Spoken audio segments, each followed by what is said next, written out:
Nestled on the western edge of Port Phillip Bay, an hour and a half's drive from the deadly intrigues of Melbourne, lies Gateway City, the hub of the region, G-Town.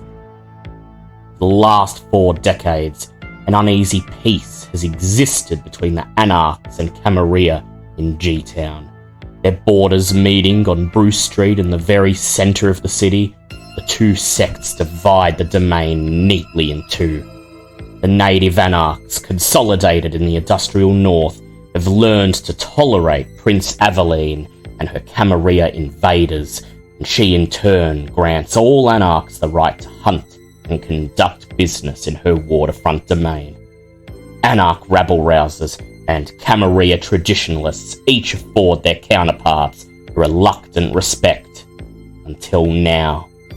Word from Melbourne has reached the kindred of G-Town. Prince Squizzy wages a war on 3 fronts against a newly reorganised Anarch faction, Sabbat infiltrators, and the onslaught of the Second Inquisition.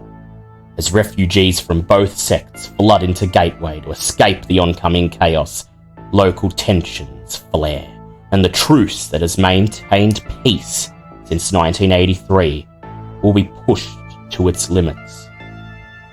Welcome to Lords of G-Town, a Vampire the Masquerade 5th edition actual play podcast presented by DM Fiat Podcast, with music by Kevin MacLeod, White Bat Audio, Ivan Duch, and Jaxius Music.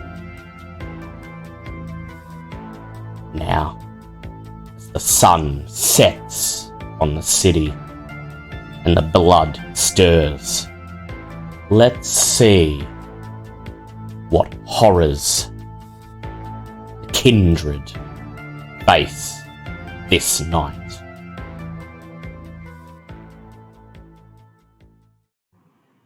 Before we begin this week's session, there's a premonition that was received by Mitch off screen. A boy peers at you from across the kitchen table, an uncertain look on his face. He's so young, he barely has facial hair. "Don't worry about it, mate," you say, sliding the crossbow and quiver of bolts towards him. "You're doing the right thing. Bloodsuckers are on the prowl again." The boy reflects on your words for a moment, and then he reaches for the bow and nods. "Good," you say. "Just do everything I tell you to, and we'll get through this."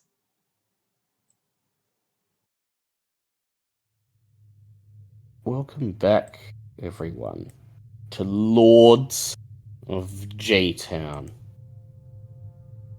The old clock tower above City Hall has chimed out into the darkness, signalling midnight on the second night of your investigation. You have just over 1 night left before you present your case and fight for your unlives. You're currently standing in the old G-Town Cemetery, adjoined to the Botanical Gardens, right there on Ballerine Road, on the waterfront, assembled in front of the sadly neglected tombstone of Sun Suk Lee. As Cross packs its instruments away back into the silver carrying case that it seems to always have on its person, the words of Sun Suk Lee's wraith echo in your mind. "He buried my blood under the white sand where black meets white. Something is buried at Eastern Beach. No more than 10 minutes away from where you currently are. Something that could be an invaluable piece of evidence in clearing your names, or something that could simply be a lost wraiths, lost fetter. A waste of time in your current circumstances, but something that Cross at least might find useful in any case. Val also has a meeting planned with Mark Bradley, also known as Cleopatra, the newly elected mayor of G-Town, who courts controversy wherever he goes, perhaps due to the influence of his purported kindred master, Mr. Dawkins. Tig has a meeting planned with Pussy Magnet Murphy, the Nosferatu Autarchus who lives at the old refinery just on the edge of Foster and Homestead Park, who may have information crucial to your investigation for a price. And finally, Bouncer has agreed to go and meet with the Bruja contingency of the waterfront. The Waste Workers Union down at the tip in West Gateway. But fate has thrown a wrench into those plans, as one of Bouncer's girls, Lisa, one who supposedly owed a debt to the Lovelaces, has gone missing. And so, our resident Bruja Bouncer is left with a choice. Postpone her meeting with the Waste Workers Union tonight to check in on Lisa, or risk leaving one of her girls in grave danger to advance her own ends. So, as you crowd around Sun Suk Lee's tombstone and decide how you'll spend the last hours of tonight, I ask the question, what would you like to do first?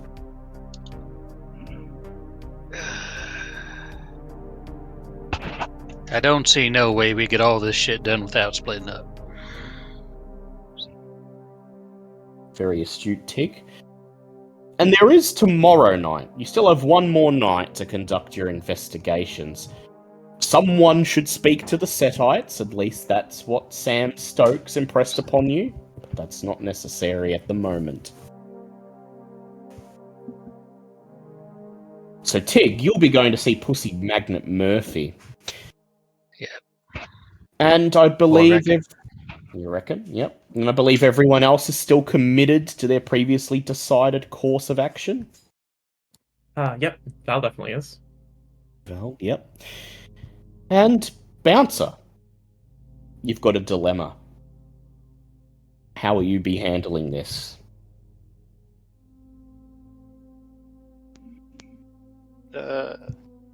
She's going to be putting things on hold for a second to go look into Lisa's situation.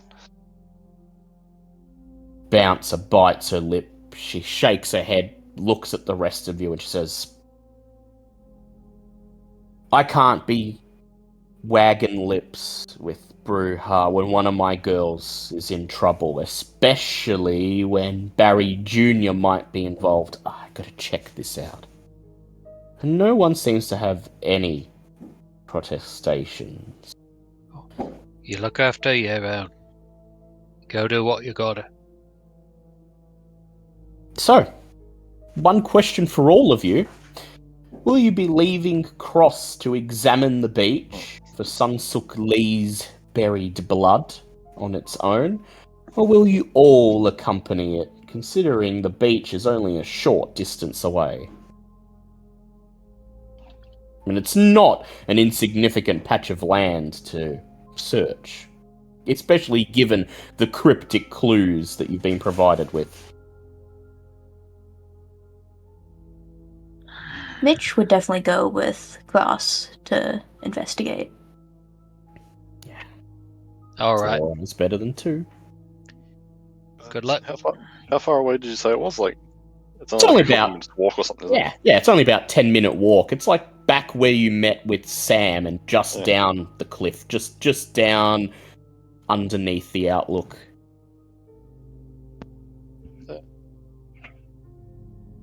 Yeah, Bouncer's like looking like looking a bit like shockingly worried, but it's just like it's nearby. I'll come down and give you a hand with it while I'm doing some other things on as well. And she's just got her phone out, just like messaging everyone, just trying to see like, you know, like who saw Lisa last, like when was she supposed to be on, sort of thing. Just like, Can anyone get in touch with her? yeah. And Val, you've still got some time to kill before your meeting with Mark Bradley. Oh, Val's itching to get that underway, but she does do the courtesy of asking at least. So do you need like a hand with that, or is this kind of a spooky, you've got this under control situation?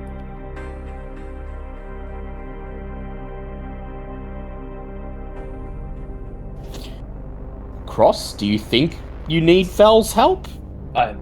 Cross does not want Val's help, but Cross isn't quite sure how to answer that, and it's like, it should be fine. Should be fine. So, Bad vibes from that one. That seems to be fine. I've got things to do, so. Yeah, you got a meeting with Mark Bradley at 1 a.m. A very unusual time for a civil servant, but then again, he is in the pocket of a kindred, so you're told. So you start making your way down the cobblestone path that winds through the cemetery. Eventually, you pass the gatehouse, and the door of the security room is still tightly shut, and you see the face of the security guard, his pudgy cheeks pressing against the dirty glass as he watches you walk by, and he silently mouths the word, "Ghost?" He doesn't wait for a response. He pulls the blinds shut, shielding himself from whatever eldritch horror you've convinced him lurks within the cemetery. And as you approach the cemetery gate, I'd like everyone to make me a wits awareness roll, please.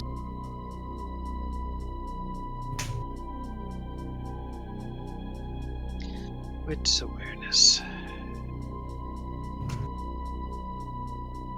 I don't even remember how much that is. Give me a second. 2 successes. Oh wow, that's only one Hey. for me. A Mitch. Yep. 2 successes, 3 so Oh, far. pretty good at this. Well, let's see here. It's statistically a very bad set of rolls. Wow, that's Only two. terrible. Only 2 successes. Cross has its mind on other things, but that's still 5 so far. Hey, we're one of a par. Yeah, 3 successes from Bouncer. Yeah, okay, 8 altogether. So Bouncer and Tig are the first to hear it. First, just your footsteps crunching along the cobblestone. And then, somewhere beyond the gate, the sound of thick tires crunching over asphalt. A quiet engine shuddering to a halt. Oh yeah, Bouncer and Mitch and Tig. But then you all hear it. The sound of a car door being thrown open. And deft, yet heavy footfalls. The sound of someone running along asphalt towards the cemetery.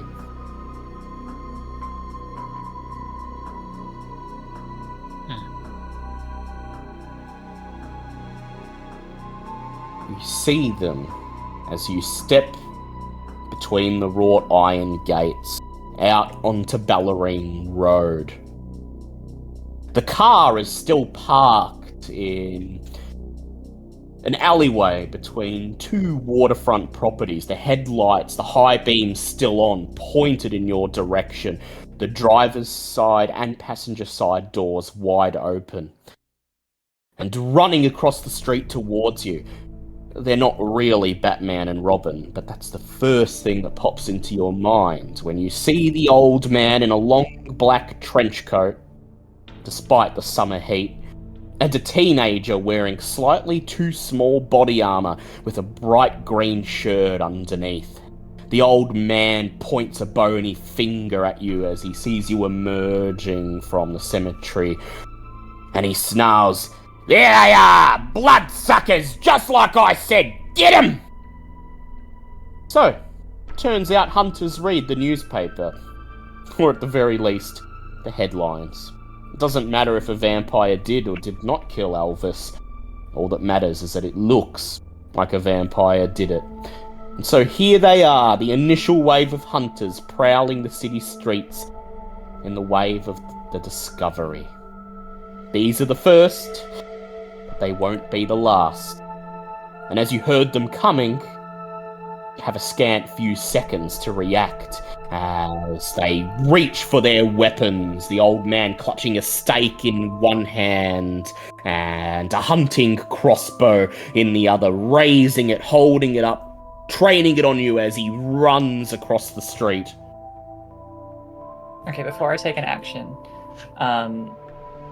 Cross is inclined to spot out minutiae that nobody else would notice, especially in a time of stress. Is there anything interesting that might have caught its eye about them while it's kind of missing the point?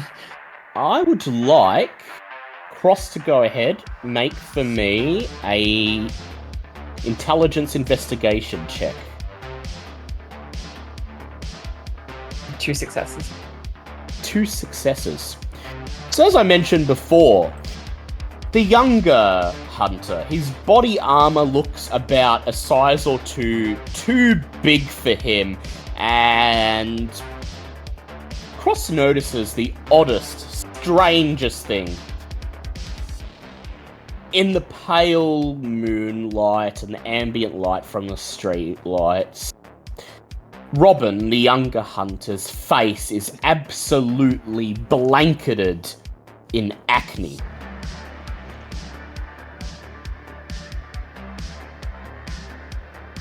Okay, not much I can do with that. Good to know, though. "Here! Get this!" shouts Batman, slamming a bolt into the crossbow and shoving it towards Robin, and then brandishing his stake in his right hand. With his left hand, he reaches into his cloak and shing! This motherfucker has a sword! What's everyone else doing? Okay, so I have a feeling Mitch would recognize these. At least the face of the boy, judging from a particularly premonition that you might have mentioned earlier. Yeah. So Mitch is kind of gonna step forward and like throw his hands out, like, okay, wait. Let's just pause for a brief moment. Surely you don't want to expose a child to this. Mitch, go ahead for me. Go ahead and make a charisma plus persuasion check. You just throw up your hands.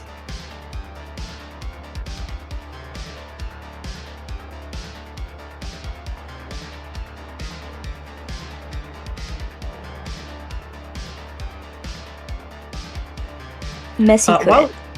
Messy. Oh, okay. Crit. Yeah. So Mitch steps forwards as Robin holds up the crossbow, nervously shifting it between each of you, and Batman brandishes the sword, his run slowed to a purposeful stride as he holds the sword up, grits his teeth, and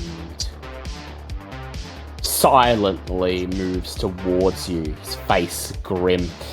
Mitch holds out his hands and he bares his fangs and he says, "You really want to expose him to this, a kid? I might be liable to tear his pretty young face to shreds in front of you as the beast roars in the pit of Mitch's stomach." But it has the intended effect. Robin lets out a feeble whimper, and Cross notices his finger on the trigger of the crossbow loosen ever so slightly with hesitation. His guardian, though, Batman, the older hunter, snarls in anger. "He'll pay for that, bloodsucker. It'll be your face on the road tonight, rotting in the sun as the morning comes." Oh, shut the fuck up. There's no dumbass like an old dumbass, is what my wife says all the time. Look, arsehole, Tick says as he pulls out the sword off and points it in his face. Throw down your shit and ran the fuck off, or I'll put a new hole in here.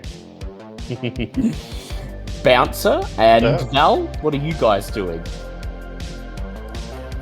Val has rapid reflexes, so she's already kind of ducked behind something, pulled out her pistols from her ankles, and just completely prepared for whatever the fuck goes down. She's not starting it, but she's ready to respond. Ready to finish it. And Bouncer? After having a moment of surprise after seeing Tig pull out a shotgun, oh, okay. It's just like, Dawn goes on and just sort of follows on from where Mitch left off. It's just like, seriously, seriously, mate, you know what we are. Why? You came here with what, your grandson? Do you really think you're going to be able to take on 4 of us? So I'd like Tig and Bouncer to go ahead and make strength plus intimidation checks for me. Alright. See how this goes. Glad I put points in this. Yeah. That'll be 2 successes here. 2 successes. And Dawn must add my presence to this, doesn't it? It does, yes. Yes. That strength plus intimidate. Jesus, okay. Are using your daunt.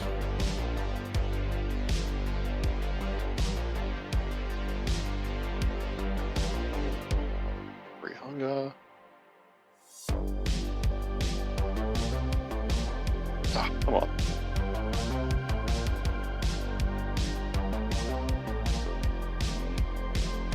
Yeah, 3 from Bouncer. 3 from Bouncer. 5 altogether. He rolled a 2. You erode his willpower by 3 as light catches you in just the right way. And for a brief moment, this old grizzled hunter's mind reels, flashing back to some of the more horrific kindred he's seen. He doesn't show that he's experiencing any moment of hesitation. Instead, he grits his teeth, raises his sword, and charges straight at Mitch. So Mitch, I'd like you to make a Dex Athletics to dodge, or you can try to fight him with an attack of your own. Don't suppose I can pull the trigger before he gets to Mitch. You can. You can go ahead and do a Composure Firearms check. I wasn't fucking bluffing. 6 successes. 6 successes. Alright. Mitch, I'll still ask you to make the dodge roll, though.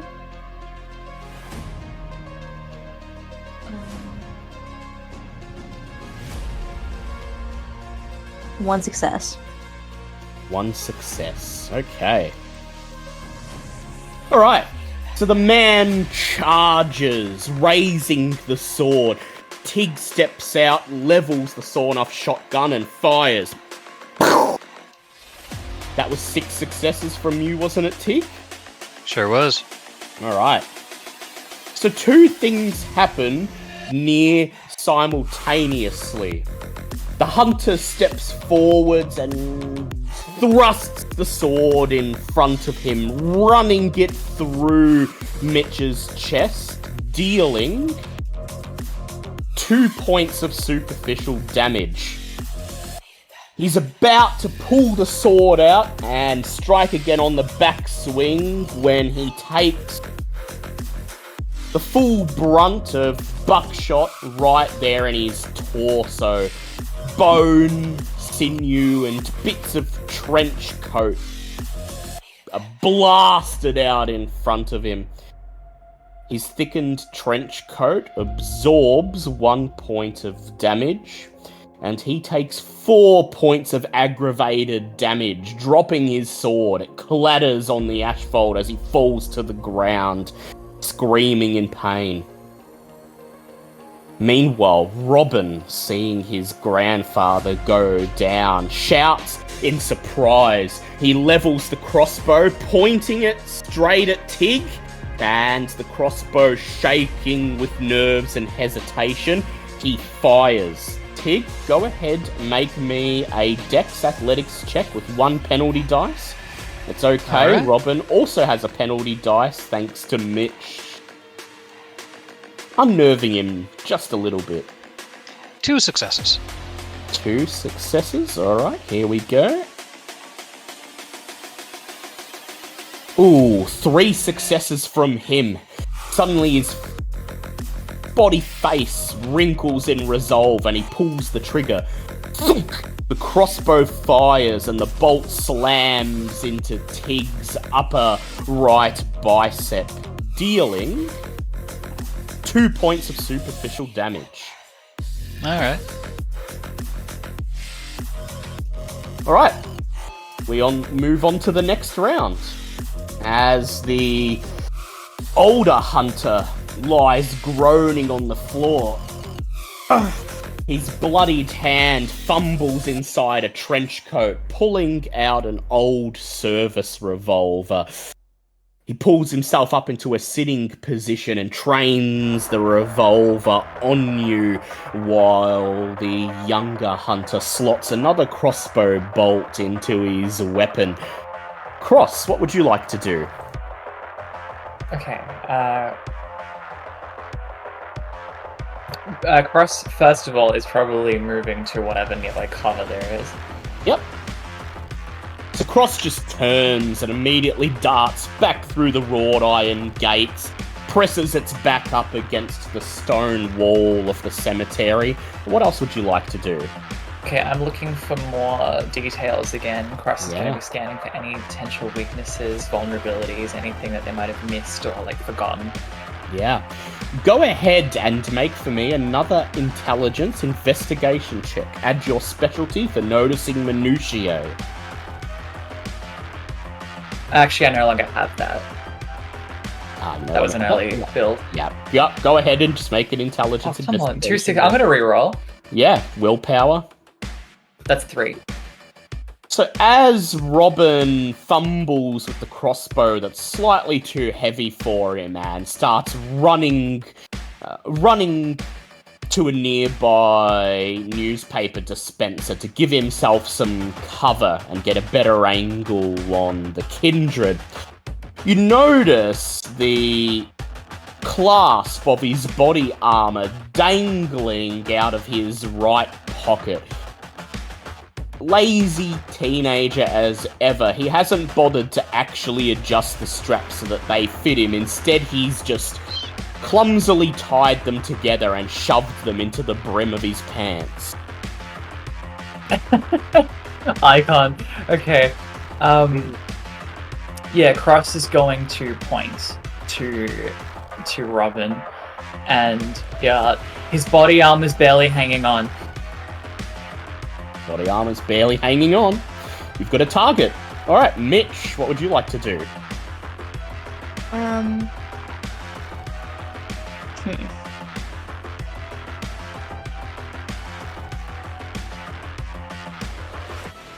think Mitch is going to finally pull out his gun and start aiming and try to shoot at Batman. Shoot at Batman. He's on the ground. He's out in the open, in the middle of the road, doesn't have cover. He should be an easy shot. So I'd like you to go ahead for me and make a composure firearms check. You get an extra dice.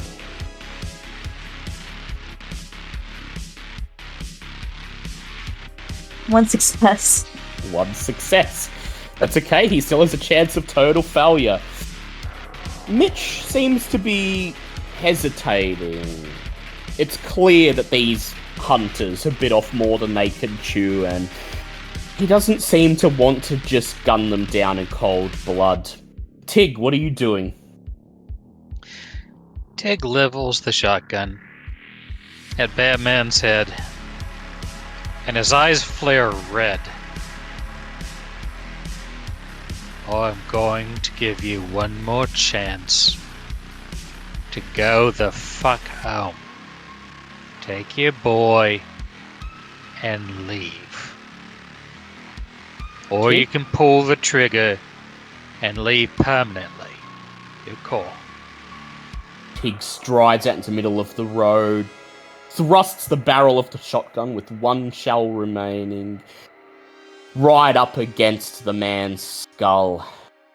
Go ahead, make a charisma intimidation check. Oh, charisma.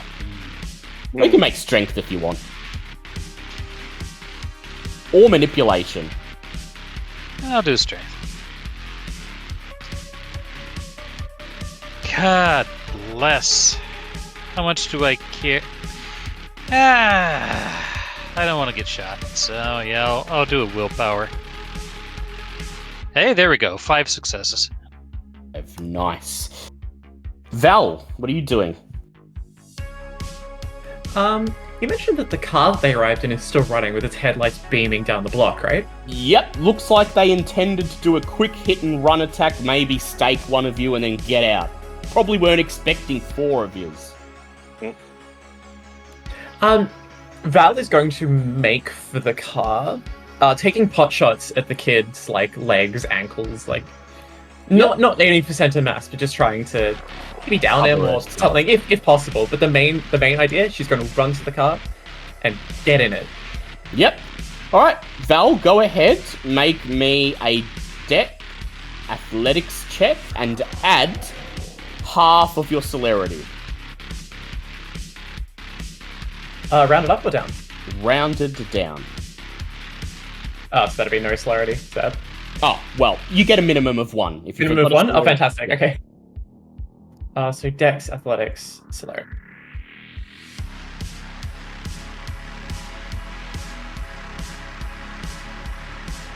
That's just 1 success. 1 success.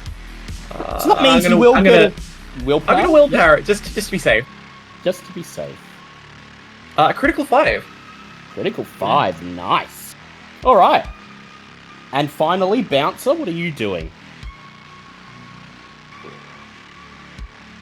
Yeah, she doesn't really want to have to kill anyone, so after hearing Cross shout out to the thing about the armor, she's gonna try and basically just like run in and use the fact that his arm's not properly like belted down just to pull it off of him and try and hopefully use that as a hopefully use that to make the old man see sense. Just rip the armor straight off. Alright, go ahead, Bouncer, and make for me a strength roll check for me. And if you have potence, you may add potence. If you have the potence ability that lets you add your potence, you may go ahead and add that.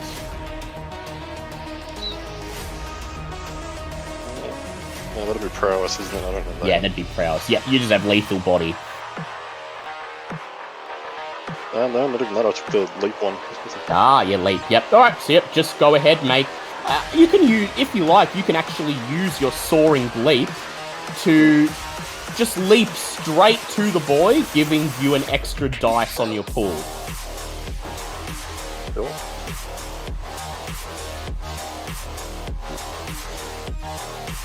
And it's 5 successes. 5 successes. Your eyes fixate on the dangling clasp of the flak jacket, and then you leap into the air. The boy screams as you sail across the road in a single bound, landing right in front of him and reaching out, grappling him. So, he points his crossbow right at Bouncer, who's landed right in front of him. Your daunt is still active, is it not, Bouncer? Yes. His finger tightens on the trigger, but instead of firing, he takes a step back and screams, "Ah! Ah! Ah!" Failing his check to attack you, he instead whirls around and thunk, fires a bolt right at Tig, who has the shotgun held up against his grandpa's skull. And that will be... let me roll for him. That is 3 successes. Thunk, Tig, you take 3 points of superficial damage as another crossbow bolt slams into the back of your neck. Alright. Well, since I didn't defend me, I do something instead. Yes. I'd like to ignore it. I'd like to just no-sell it. Make it look like it didn't even affect me. The bolt slams into the back of your neck, and you wince for a fraction of a second, but to Batman, it looks like it barely had an effect at all, and this adds an extra success to your intimidation roll. Batman is going to roll to see if he can summon his resolve, or whether you erode the last bit of his willpower. So he is rolling with a dice pool of 7 for this. That is 5 successes. But Tig, thanks to you selling that crossbow bolt, slamming into your neck, to no avail, you have 6. And so his finger tightens on the trigger of the revolver in his hand. And then he looks up into your eyes, grits his teeth, and he says, "No! Not the boy! Not the boy!" And he lowers his gun. It's at this point that Val, moving with blinding speed, settles into the driver's seat of the car, wraps her hands around the steering wheel, just as Mitch takes a pot shot. Bang! The bullet slamming into the asphalt in front of Batman's knee, left knee, missing it by about half an inch and selling that these vampires mean business. "Not the boy! Take me, not the boy!" We ain't taking either of you, you fucking idiot. Take your kid and go home, and good luck explaining to the hospital why you got silver shot in your gun. To your left, Bouncers leaped down off the newspaper dispenser, has grappled the boy, and with one swift motion, tears the clasp of the body armor to shreds, and the flak jacket hangs lopsided on the boy's shoulders as Bouncer lifts it over his head and, for good measure, delivers a swift punch to the boy's rib. A bone loudly cracks as the boy gasps, "Ah!" and falls backwards. He takes 5 points of superficial damage as he falls to the ground and starts screaming in pain. His bones quite clearly badly broken. Come on, then. Leave them to lick their wounds. We got other stuff to do tonight. Do you remove the shotgun? Yep. Val, you're in the car as you see Tig raise the shotgun, lifting it away from Batman's skull. What do you do? She's not much of a driver, but she's seen movies and she knows exactly what she wants to do. And the car's an automatic, so it works out okay. She chucks it in drive, slams on the gas, and swerves around the old man, kind of just like pulling it up sideways, and just yelling to the coterie, "What's with all the fucking dramatics? What are you trying to prove? Let's get out of here!" And kind of just kicks the passenger door open. Yeah. So what is your... How many dots in drive do you have? Oh, she has 0. She's 0. passing understanding. I'm gonna ask you to just make a dex check for me, please. Sure. I was gonna let you do it without a roll if you had at least a dot in drive, but no. Nah, let's see how this goes. Just dex. Tig shakes his head. Now take me out. Heads one- through it as you. One success. 1 success. The tires squeal as Val clumsily swerves the car around, speeding out from between the waterfront properties. For a brief moment, it looks to the rest of you that she's put too much throttle in it, and she's about half a second away from driving straight into the stone wall of the cemetery. But there's a loud as the tires squeal, turning at the last moment, and she speeds down the road towards you. Cross quite nonchalantly steps out through the gates and clambers into the back seat as Bouncer tosses the clearly beaten boy to the ground, sliding into the passenger seat, leaving Mitch to be the last one. And Mitch, as you step forwards, pull open the passenger side back door and begin to climb in, Batman summons his last bit of resolve. He raises the revolver, trains it right on you, Mitch, grits his teeth, and fires. "A parting gift, bloodsucker!"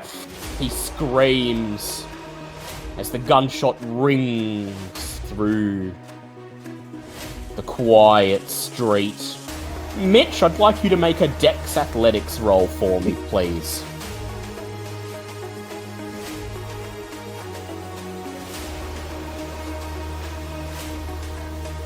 That's fine.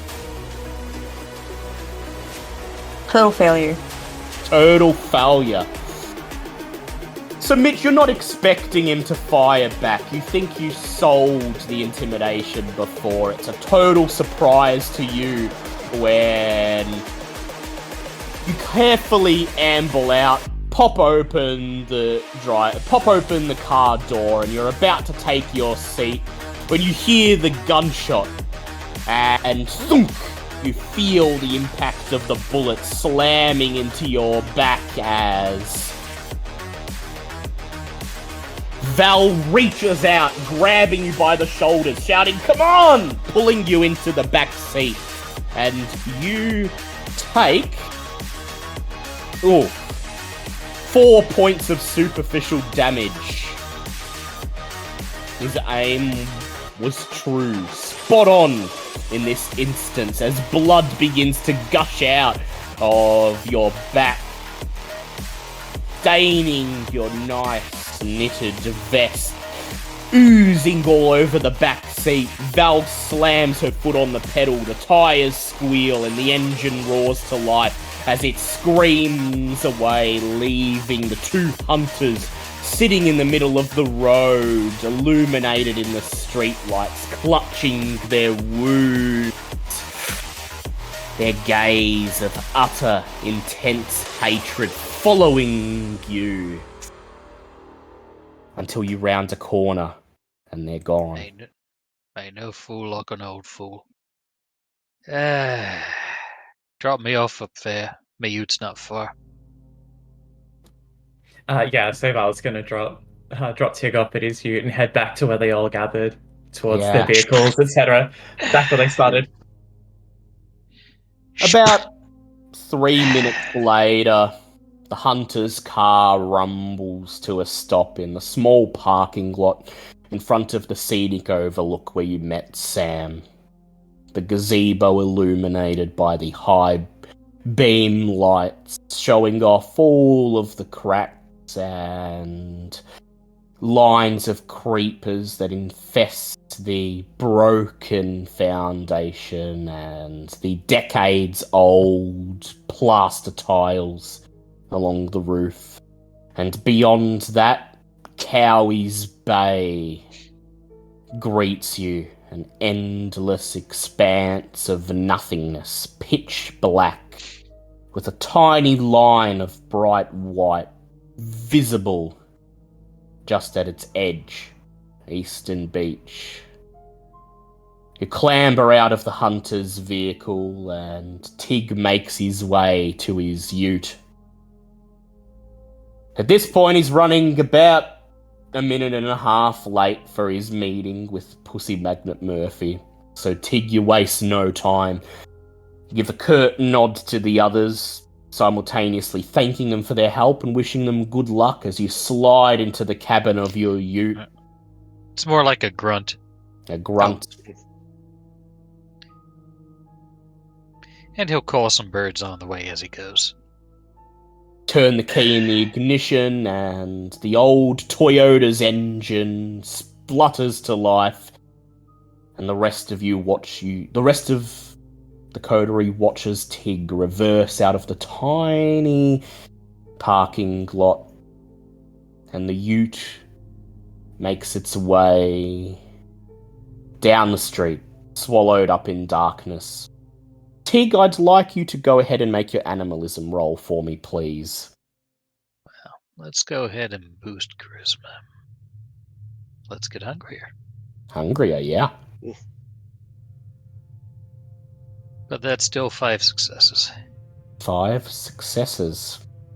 And just before the ute rounds a corner and disappears behind a lavish waterfront McMansion, you see the black, inky silhouette of 5 seagulls descending from the night sky towards it.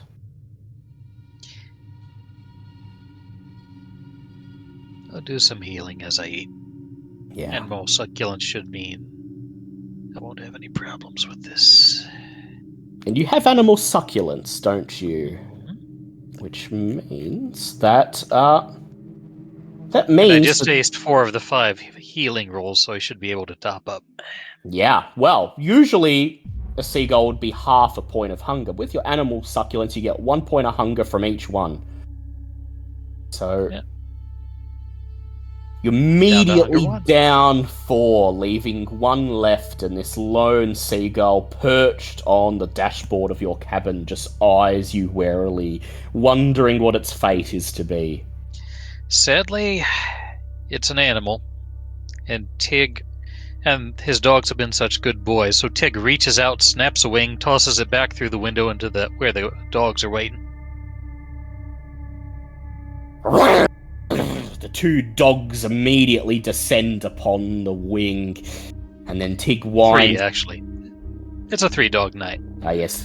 The 3 dogs descend upon the wing, tearing it to shreds in an instant, as Tig nonchalantly throws the bloodless carcasses out the window, winds it up, and continues on his way to the old refinery. The rest of you make your way down the narrow stone stairway that winds down the cliff face to Eastern Beach below. Your boots crunching on the eerily white sand, even at this time of night, illuminated only by the light of the moon and whatever ambient light pollution rolls in from the waterfront. It seems to glow. A pale, ghostly white, looking less like sand, more like snow or frosting on the edge of the inky abyss that is Cowie's Bay. With the cryptic words of Sunsook Lee's wraith in your minds, you fan out. Start to search the beach for places that would be decent enough candidates for where her blood would be buried. And after searching for about 20 minutes, Mitch, you're the one who finds it. You raise your hand and shout, "Over here!" signaling the others over to you, and you point up the beach, and there, visible just barely in the long shadow cast by the cliff face, is a sandbar at the edge of the beach, and the way the water laps at its edges, it looks ever so slightly like a pale white arrowhead pointing out of the beach and piercing the skin of the water.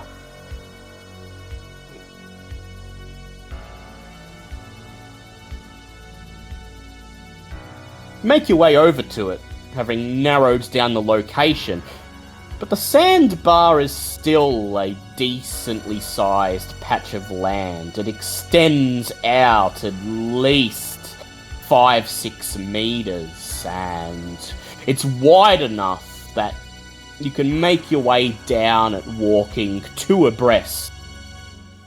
You start searching for patches where the sand is a bit thinner, a bit less concentrated to begin your search, and I would like everyone who is present to make an intelligence investigation check for me, please. You will require... Yep.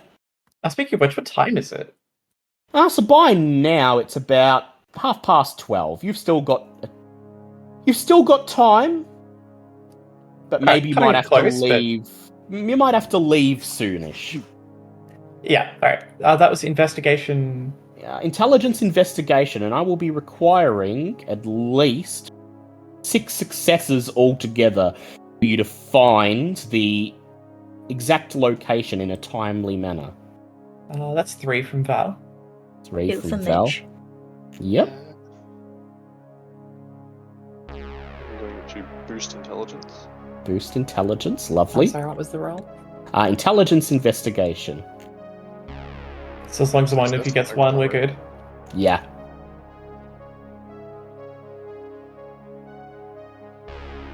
Oh my god, what are these rolls? I got 2 out of 7. 2 out of 7. It's You made okay. it, that's all that matters. You meet the minimum. Oh, I got 3 somehow.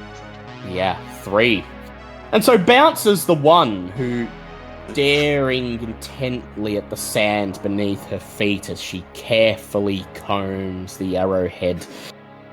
She's the one who calls out, "Here! I think it's here!" And as you gather around, her eyes narrow. She points at her feet and she says, "I can see it. Something beneath the surface there." And indeed, as you rouse your vitae and call upon your hunter's senses, Bouncer, you can see it. The sand here is just a shade darker than all that around it. so subtle that only you, with your vision enhanced by the power of your beast, can see it. Let's start digging, you say. And so, you all crouch down, dig your hands into the sand, and begin to pull handfuls of the eerie white dirt away. Val watches instead. Val She's wearing watches. a blazer and suit. She's not digging. Yeah, her arms just folded. She watches. Supervising. Supervising as the rest dig, splattering their clothing with bits of sand that gets into places that they probably won't be able to get it out of for months. This adds a significant amount of stress to Cross. Cross is the first to stop digging. You wouldn't quite see it looking at Cross's face, but after a couple of minutes of digging, Cross bites its lip, brushes its hands on a nearby rock, and stands back, letting Mitch and Bouncer finish the job. Bouncer hefts a handful of sand out from the bottom of the hole and smiles, pointing down at what you've dug up. Cross is currently not even paying attention and is just feverishly, wiping as much sand off its body as it can. Brushing it off its clothing, rubbing its hands on a nearby rock, perhaps even tempted to step into the water and start splashing it on the front of its body. No, there lies more sensory pain. Yeah. So you manage to get most of the sand off your body, Cross, but there's a couple of grains that remain wedged somewhere in the folds of your skin. Oh, it's probably going to need to count those. And those couple grains of sand are just enough to leave a constant sense of discomfort in the back of your mind. And so you're the last one to join the others as Mitch leans down and pulls a tattered, blood-stained, faded orange hoodie out from the hole. Barely comprehending what it is at first, it takes several seconds for you staring at it, Cross, to process what it is. And you've barely even processed that it is, indeed, an orange hoodie, identical to the kind that Barry Jr. wears, before you turn your back to the others and busy yourself for the rest of the scene, taking off your jacket and your shirt, shaking all of the sand in the folds of your skin out onto the pile of clothes at your feet, and kneeling down in front of them. And the rest of you hear Cross begin to count. Okay, 1, 2, 3, 4, 5, 6, 7, 8. That's 3 stuck together. Should that count as 1 or 3? Either way, that's 10, 11, 12. You flap the orange hoodie in the air and lay it down on the sand in front of you. It's one of Barry Jr.'s, and it is covered in blood. Copious amounts of blood that now, after all these years, is little more than brown stains, painting parts of the hoodie a deeper shade of orange. But there's so much of it that it's easier to point to the parts of the hoodie that aren't stained with it than to point to the parts that are.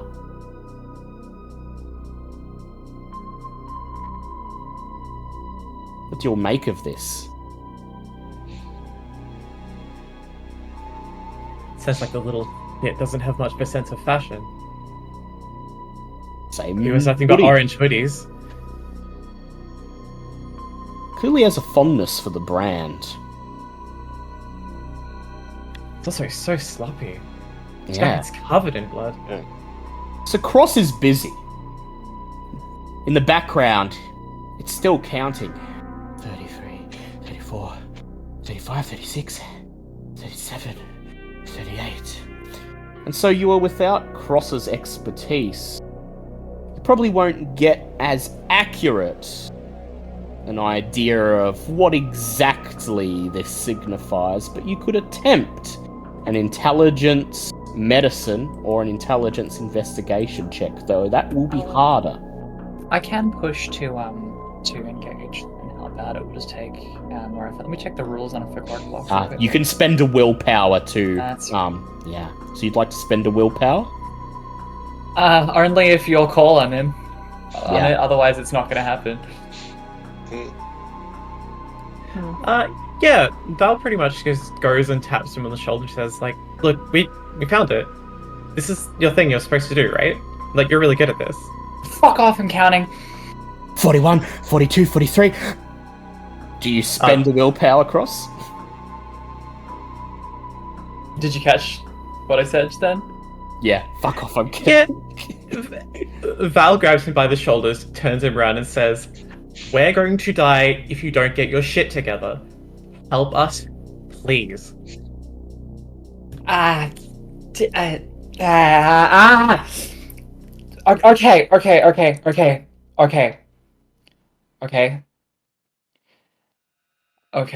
I can help. Yep. Okay. And you see it scratching its arm really hard again as it tries to draw its attention away from the greens. Stop your counting at 48. A very weird, arbitrary. Yeah, number. 49.50. And then you peer down at the orange hoodie. And the splotches of dried blood paint a story in your mind. Go ahead, Cross. Tell me how many dots in medicine you have. No dots in medicine. How many dots in investigation do you have? 4 dots in investigation. 4 dots is more than enough. It's almost as if the dried blood swims and shifts and changes before your eyes. It's so clear to you. You wonder why you had to be dragged away from your counting to assist with this. This must have been one of Barry Jr.'s earlier, messier kills.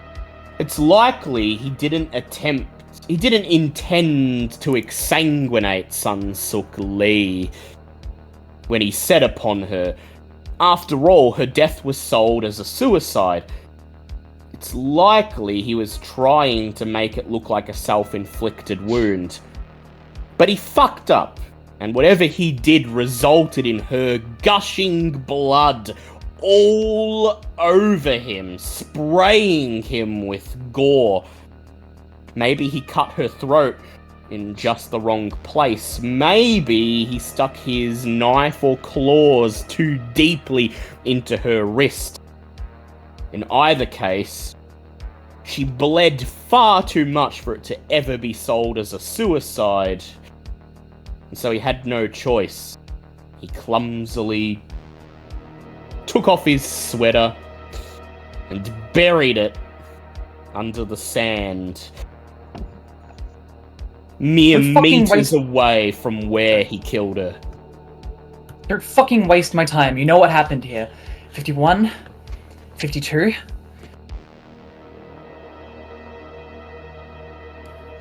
Mitch says thank What? you. Right. I think it's gonna take some getting used to working with him. Him? It? It, right. Beep, beep. Okay.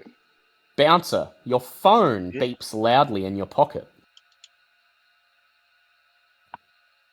So immediately pulls it out and checks it. You fish it out, and on the screen is a message from Melissa, the owner of Club Violet. Nobody has seen Lisa since her last shift. She's attached Lisa's registered address, and she's included the agreed upon code phrase that in your mind, Bouncer, means something is wrong and I need you to deal with it. And that code phrase is Mama's worried.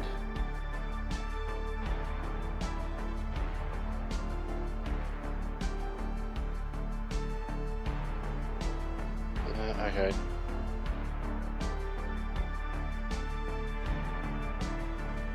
Yeah, getting that. She's not even really looking up from the phone. Just. Yeah. Well, you all seem to have this handled. I need to go deal with something else. And just makes her way off the beach. And Val, this is your cue. You've got just under 20 minutes to make it to City Hall. Good thing it's only a few blocks away. She pushes up her blazer on both sides, all the way up to the elbow, and ruffles it, and kind of stuffs her hands into her pockets, and realizes that the time has probably passed quite quickly. Pulls out her extremely nice watch, and checks the time, just paces around. Look, this has all been fantastic, and Cross, thank you so much for your help. But I do have an appointment.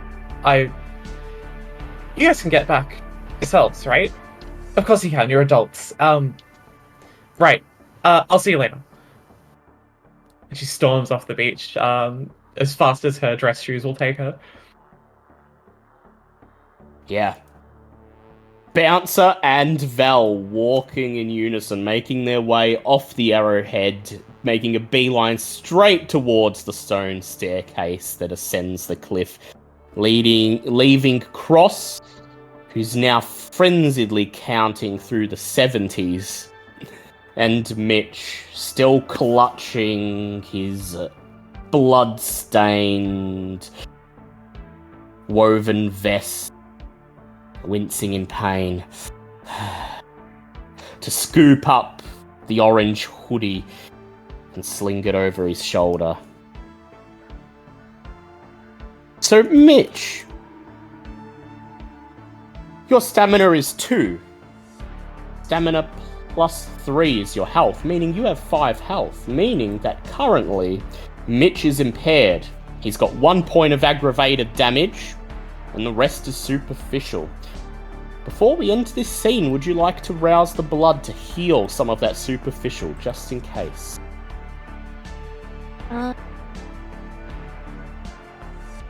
Yes. If you explain to me how to do that. Yeah, so make a rouse check, and your blood potency is 1, so for each rouse check you make, regardless of whether you get hungrier or not, you heal 1 point of superficial damage. The point of aggravated damage will need to wait until next time you awaken. What kind of hunger does Mitch have right now? 2. 2. 2? Okay, it's not too bad. Risky. You can take it one by one until you're comfy. Yeah. So you can go ahead and heal all 4 points of superficial you have if you like, with 4 rouse checks, if you want to risk getting hungrier. Risky. I rolled 1 and got a failure. Yeah, so you're at hunger 3, and you're now at 3 superficial. You want to risk again? Not entirely, no. Hunger 3's a bit much. Yeah. Mitch winces in pain as the bullet wound begins to close and the ever-present hunger pains manifest. The beast purrs with anticipation, cutting through the silence of the night, and crosses ever-present counting. 81, 82, 83, 83, 83! That's all of them. Okay. 83. Okay. Everything seems calmer, quieter, now that they've all been accounted for. But Mitch, as you look towards Cross, and toss it the orange hoodie, and it clumsily snatches it out of the air, and you begin to wade through the ankle-high water off the sandbar. Your beast whispers in your mind's eye. You have to feed. You have to feed, Mitchell. If you don't feed, if you let it grow unchecked, just think how many more lives will be ruined, how many realities will collapse around you. You need to feed. The sake of reality depends on it.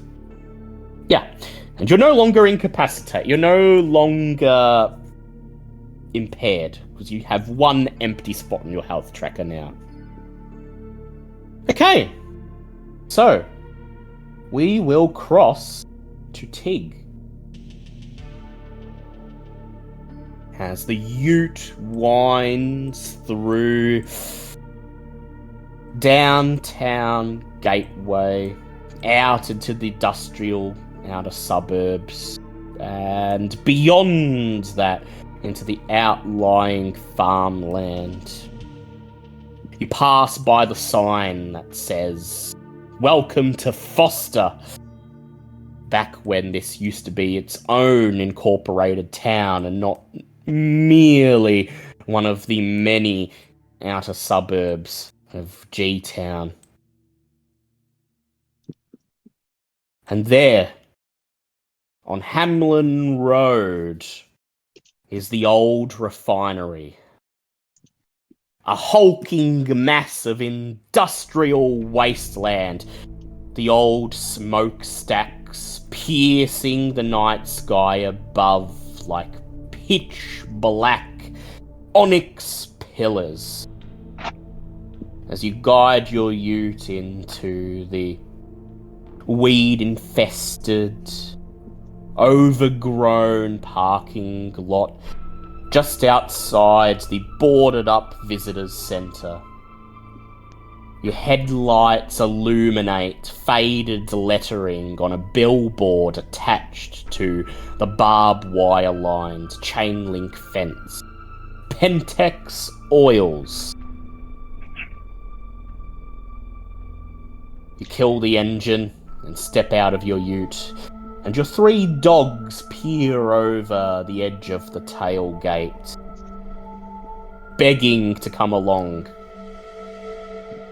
giving you that puppy dog look. Yeah, if I bring all of you, you think I'll be going a hunt. I'll bring one. Show good faith. Which one do you pick? Come on then, Baba. The other 2 dogs hang their heads in disappointment as Bubba barks "Woof, woof," and leaps out of the back of the booth, the blue heeler's tail wagging furiously as it trots along behind you.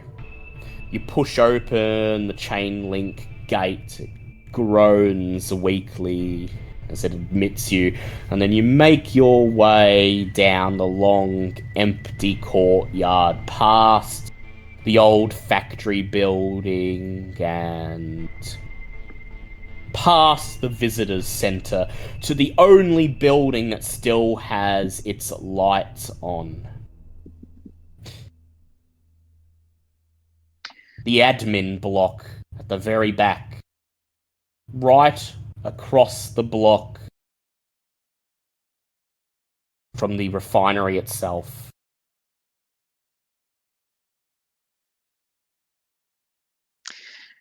I'll look for a door and knock. Step up to the door of the admin block.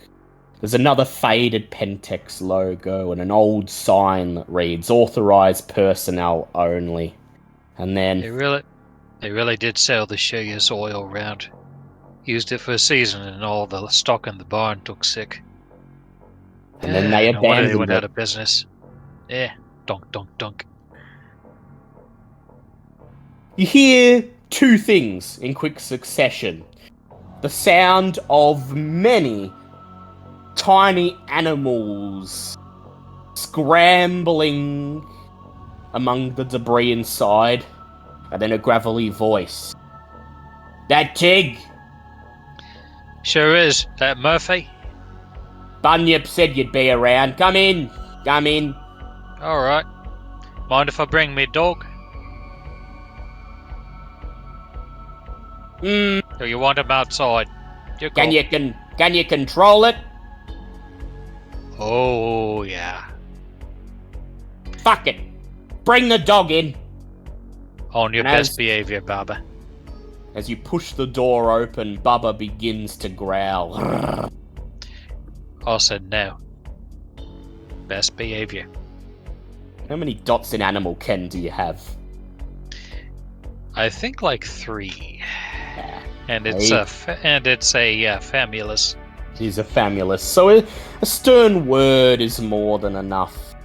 Bubba stops growling, looks up at you pensively, and Bubba's tail drops, no longer wagging, as you push the door open and step inside. Inside, sprawled out in an old office chair, his feet up on a dust-encrusted desk, is Pussy Magnet Murphy. He's a self-identified ugly son of a bitch, and you're not inclined to argue. He stands up as you enter and smiles and wordlessly motions for you to follow him.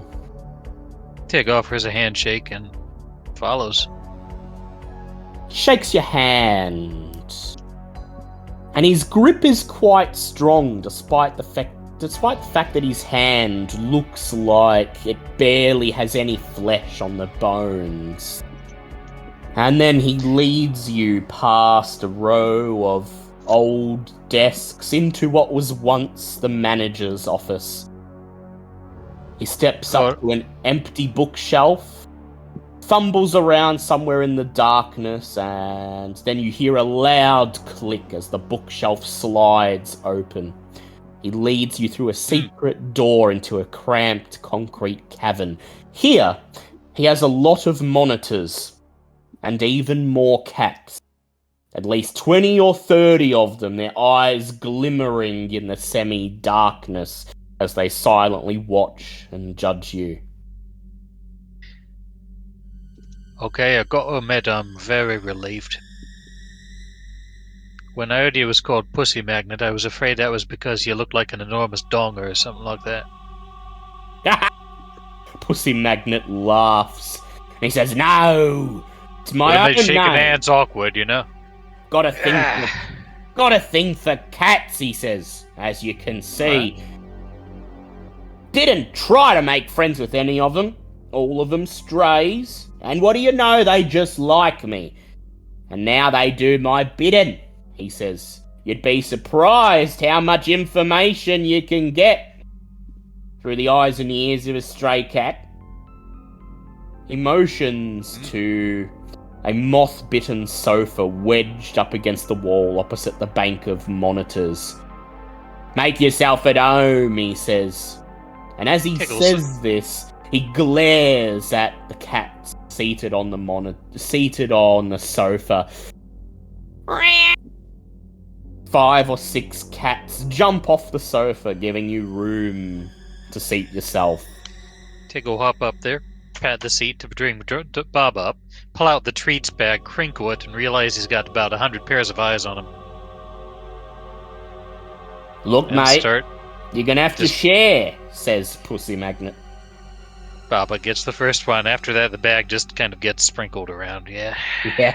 You reach in, take one chip, hand it to Bubba, and Bubba crunches the entire thing to bits in one gulp. You're about to reach in to grab some for yourself, and then you're keenly aware of 60-something eyes on you, and so you shrug and upend the packet on the floor. The cats descend upon the mass of chips, and Pussy Magnet smiles, revealing an insect-like mandible. Got nothing but respect for cats. They're hard workers. Low arseholes, but I mean, so's most people I know, so... Yeah. Well, they're gonna be on the streets again soon, he says.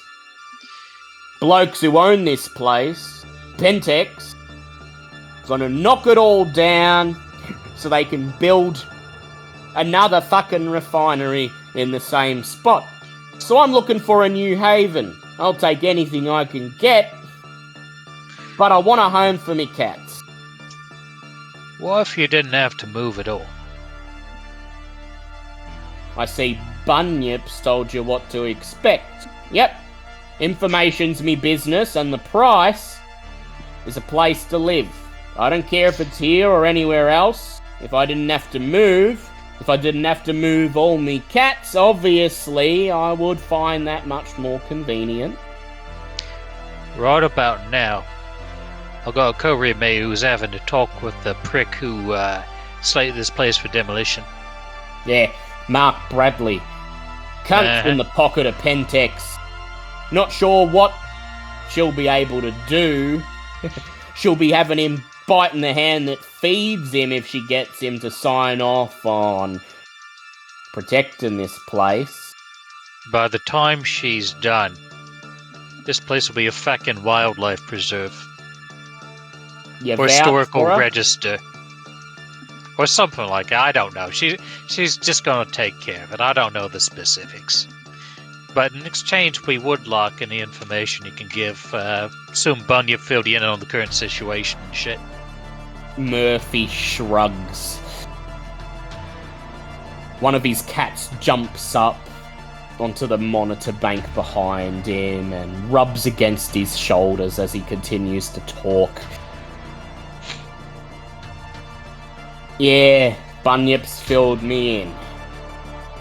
Barry Lovelace, Senior's gunning for you. Wants one or more of you dead, and you'll do anything for any information that'll get you out of the frying pan and potentially into the freezer.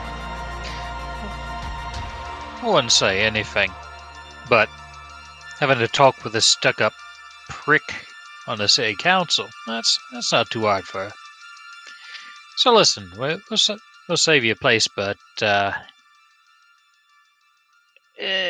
pretty big favor, and I figure, if you've got anything can help on this, let's pay the favor off. Otherwise, big favor down the road, Murphy leans back, reaching over his shoulder, scratching the head of a tortoiseshell cat, and he says, I can help you. I guess you'd be wanting the unedited footage of that night in question. Not sure I can get that for you, but I know where to try. It's like you read my mind. Or maybe it really is that simple. It's probably that simple, isn't it? Yeah. Okay. I can put that some sounds good. feelers, or in this case, whiskers out on the street, see what I can turn up. If not the footage itself, some other evidence of who was there that night.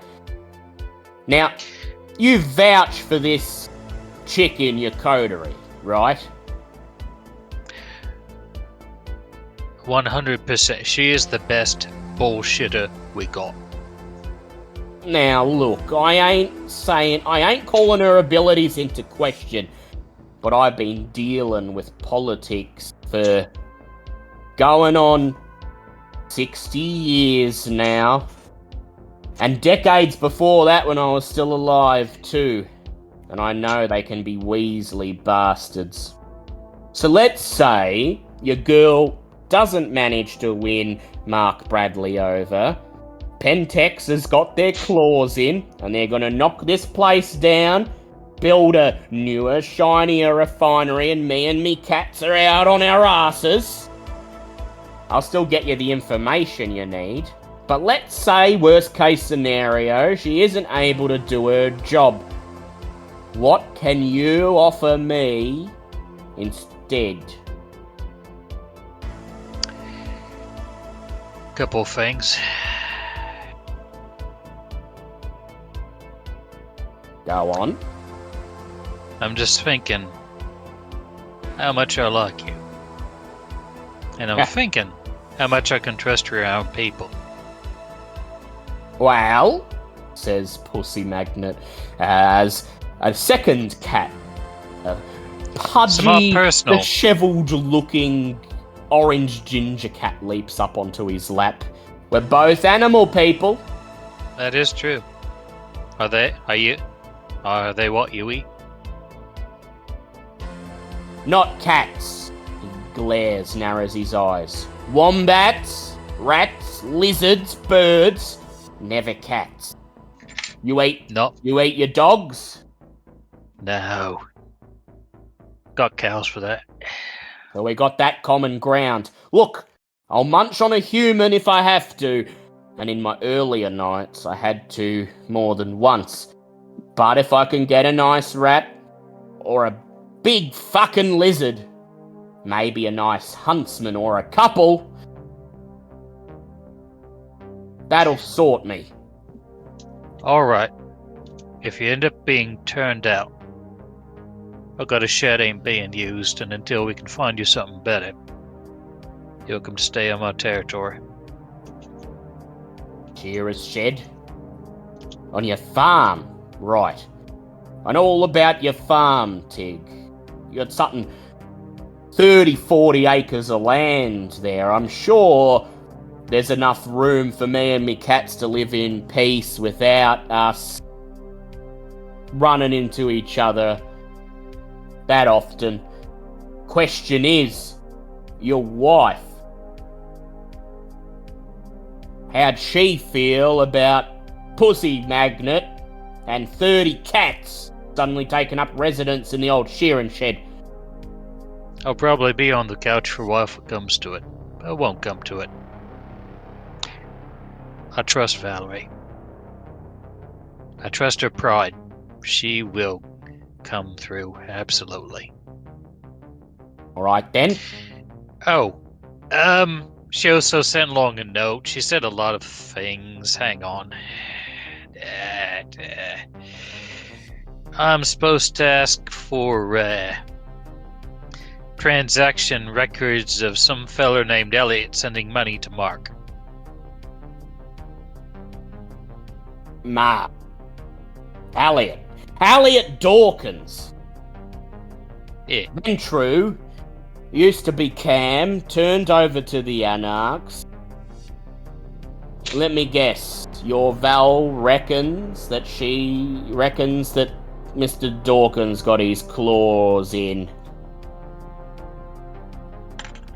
Well, what if I were to tell you Dawkins is on the board for the G-Town branch of Pentex? Hang on, says Tig, and he pulls out a pencil and starts writing that down. She'll like that. Yeah. And it's a I'm sure venture, she of course will. he's on a fucking board. They're on more boards than those fuckers that sleep in their native soil, whatever the hell it is. So he's probably the one who wants me place knocked down. He finishes scratching the orange cat behind its ears. Then he holds out a skeletal hand. And he says, alright, I'll give you your information. I trust your Val. But we got contingencies in case it don't work out. We'll call this a working relationship for now, but a positive one. I'll get the whiskers out on the streets and I will see what I can turn up by tomorrow night. Deal? Dale. And Tig offers a handshake again. He reaches out, shakes your hand. And I would like you at this point, Tig, to go ahead and make for me a charisma etiquette check. Just to gauge what kind of impression you give Pussy Magnet. Because if he likes you, he might go the extra mile. So I'm going to boost charisma. Honestly, Tig probably did it in coming in here because he knew he had to talk by himself. Which is never a good thing. Get a little hungrier. Only one success. Shakes your hand, and then he smiles and he says, Don't got much of a head for politics, I can tell by looking at you, but gangrel. Not like you blokes are usually the smartest tools in the shed.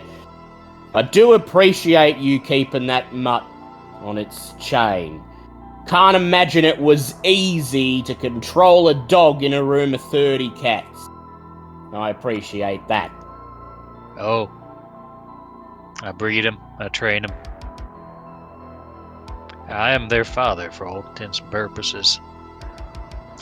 If you ever want one, let me know. Got some pups coming up. I think I'm fine with my cats, he says. He says, but they appreciate it, and I do. I think we're gonna get along just fine. Alright. As they say in this line of business, fuck off and let me do me thing. Fucking off. Good on you, mate. Takes stands and follows the man's instructions. Step out of the secret room, Bubba following along behind you, and once you're once again in the manager's office, look over your shoulder one last time to see Pussy Magnet silently wave as the secret door slides shut. And Val gets eventually gets a phone call with Tig speaking into it from an arm's length and telling her what happened.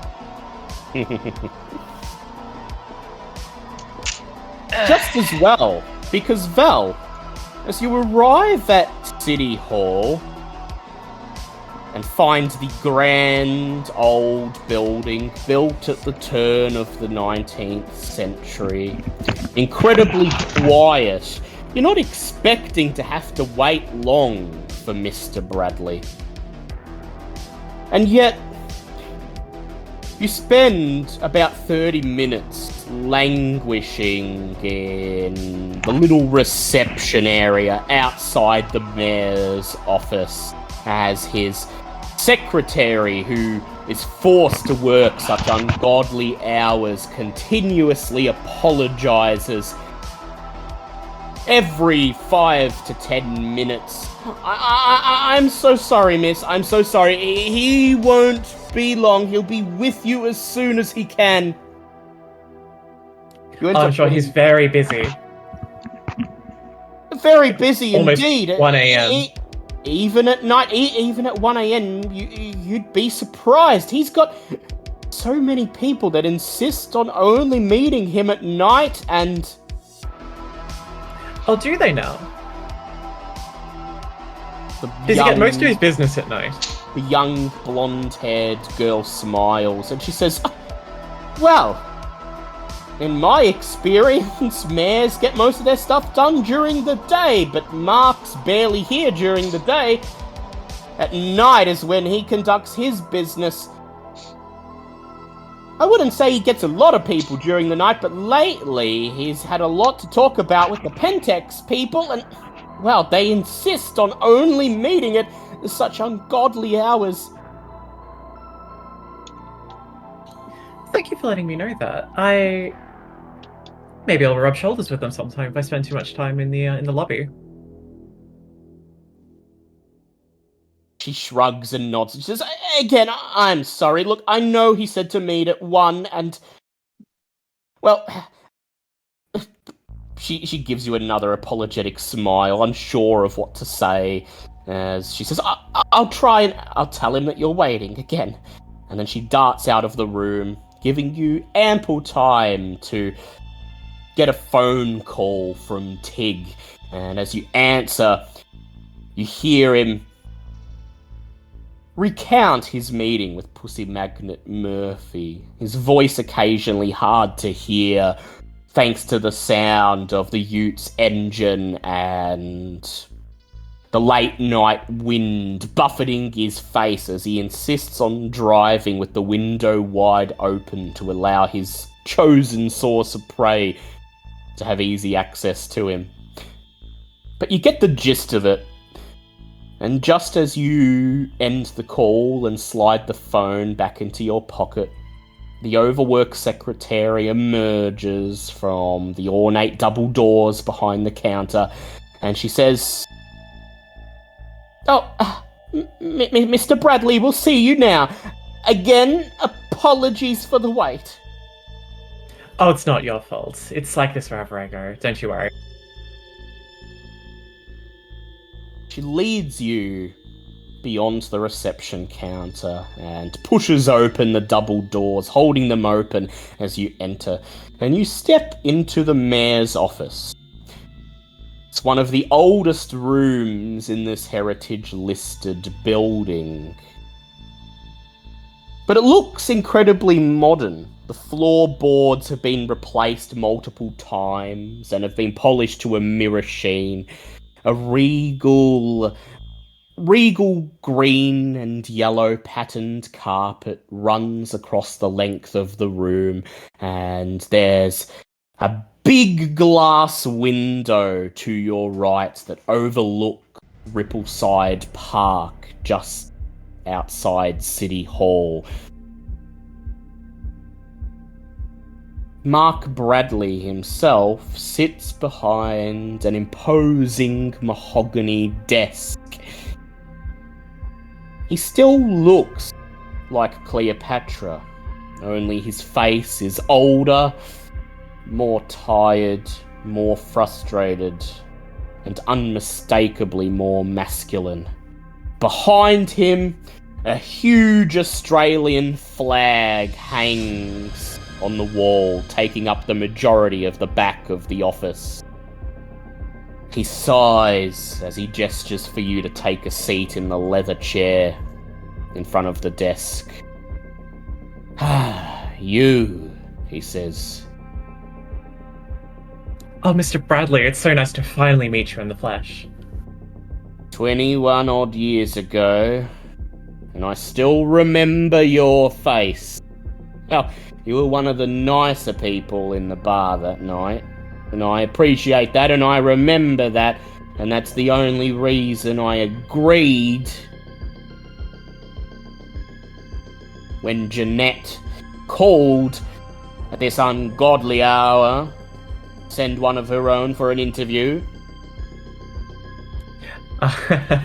Val grins very widely and very brightly, being told she was one of the nicer people. Yes, Jeanette does have seem to have a way of getting me into places. I'm flattered that you remembered me, though. I definitely remember you.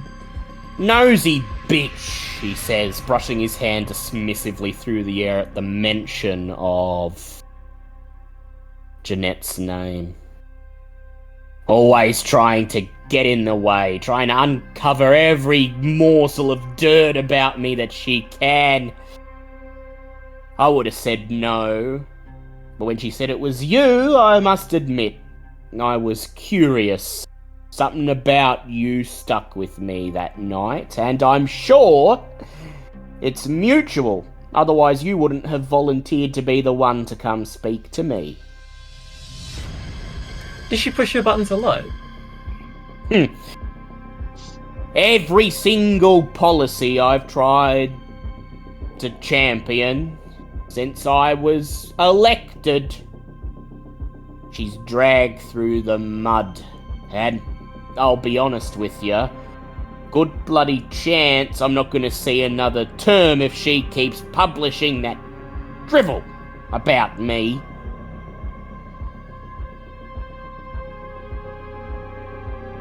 In the back of your mind, Valerie, hides an even larger smile. Yeah, because in the back of your mind right now, there's a particular piece of information floating around, waiting for its opportunity to come out. That Mark Bradley, back in his Cleopatra days, had some trouble with the police. Petty drug trafficking, you recall the report specifically saying. Alright, he says. He leans back in his chair, sticks his feet up on his desk. What's on the agenda for tonight? Well, actually, for a breath of fresh air, I was starting to ask you about your current policies. Oh? Ha! Yeah, of course someone from the Addy would want to know all about my policies. Look, go on. Ask your questions. I'll tell you the same things I've told them. Well, it seems like you've been spending a lot of time with Pentex execs and representatives of the sort. How much have you been involved with them lately? He raises an eyebrow. Pentex? Shit! You done your homework. He leans forwards, lowers his voice. Does Jeanette know about Pentex? I've been trying to keep that on the down low. Oh, don't worry, Jeanette doesn't know all the things that I know. We're not This is... exactly the same, and we don't see exactly eye to eye, if you understand.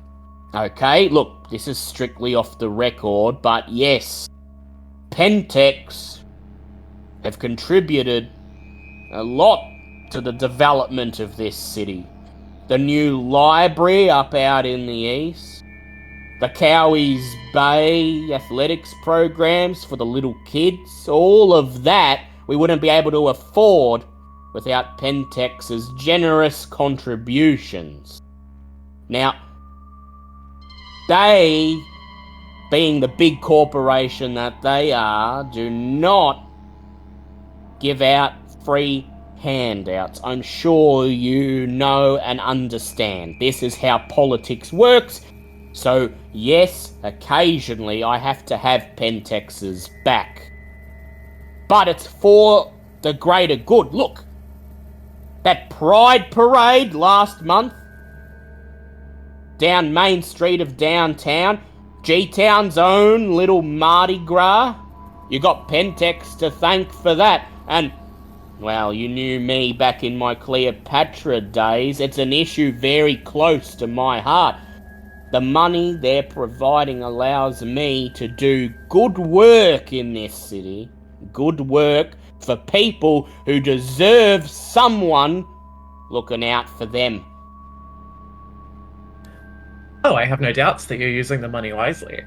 It's quite clear G-Town's been turning around lately, actually. My question is more around somebody specific. Have you been spending any time with, or having any rendezvous with a man named Elliot?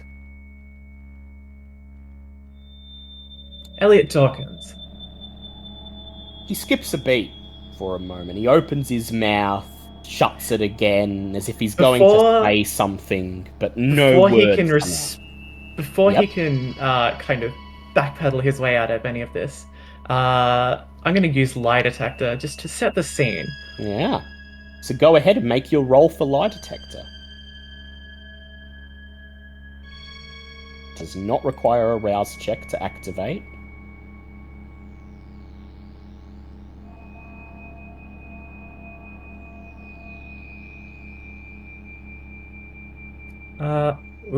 I'm gonna willpower that actually. Willpower that. Yeah, just in case. Wow, that's still just a 1. Oh dear. Still just a 1.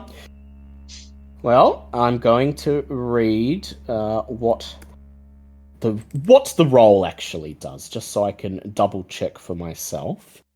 So, lie detector is, of course, a discipline in the player's guide. Yep, so it's intelligence auspex versus composure plus subterfuge.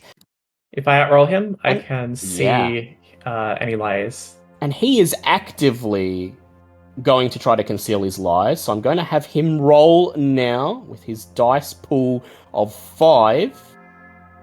Eesh. Total failure. Oh, fantastic. Your question clearly caught him off guard, and so your roll of 1 beats his. He leans back. He says, Elliot, you said it was? What? He on the Pentex board, or someone with the Addy, or... I'm sorry, you're gonna have to refresh my memory. And as he says this, his aura flares around him, bright red. Oh, Mark. You know exactly who Elliot is. I know you know who Elliot is. Come on, fess up. As you say this, I'll ask you to make a Resolve plus Auspex roll for me, please.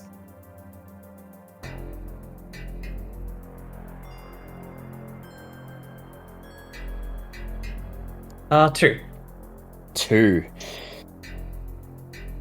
He locks his eyes with you, thinking for a moment, and then he sighs, raises a weathered hand to his forehead, and as he does, something draws you to the lines on the back of his hand, to his knuckles, to the contours between the pieces of bone under his skin.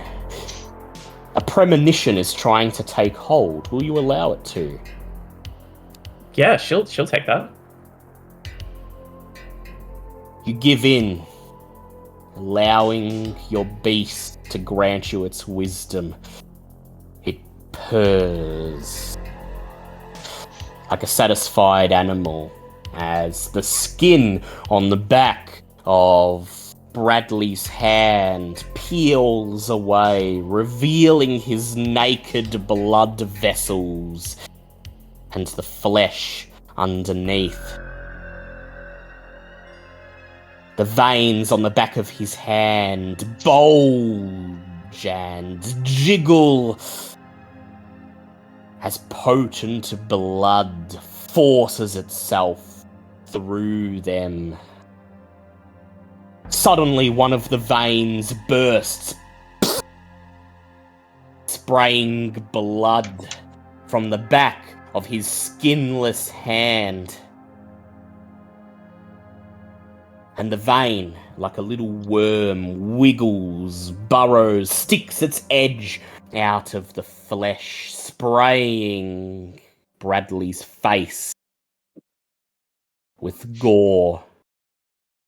He smiles at you, revealing blood-stained fangs. And then the fangs shrink. His mouth returns to normal. The blood vessels bury themselves back in the flesh, and his skin peels back along the back of his hand. And for a brief moment, you feel his heart beating in his chest. The thump, the thump, the thump. And his voice whispers in your mind, yes, just one drop more. One drop more. The greatest pleasure. And the premonition is over. Bradley's staring at you, an eyebrow raised. Valerie? Miss, are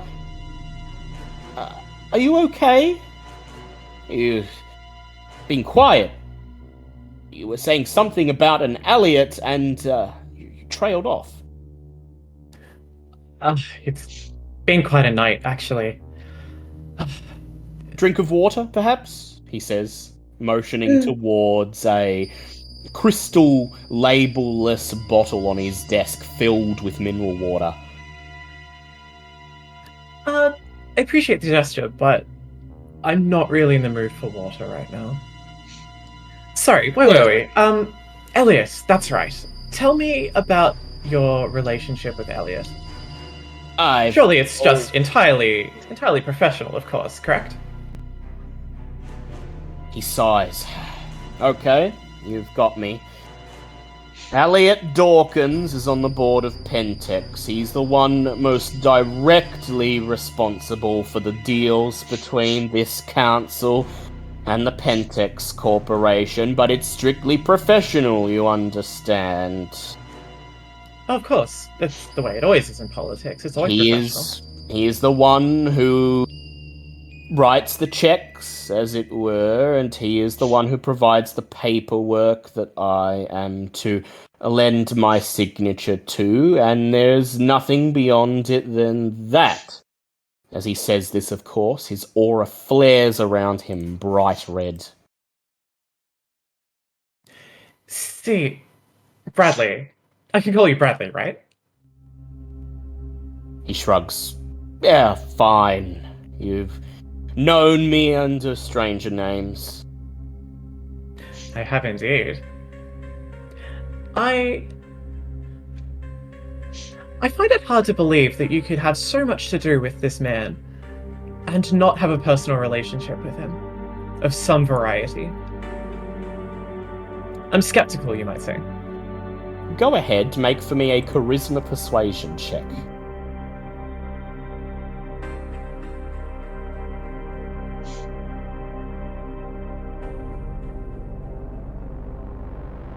It's a critical 5.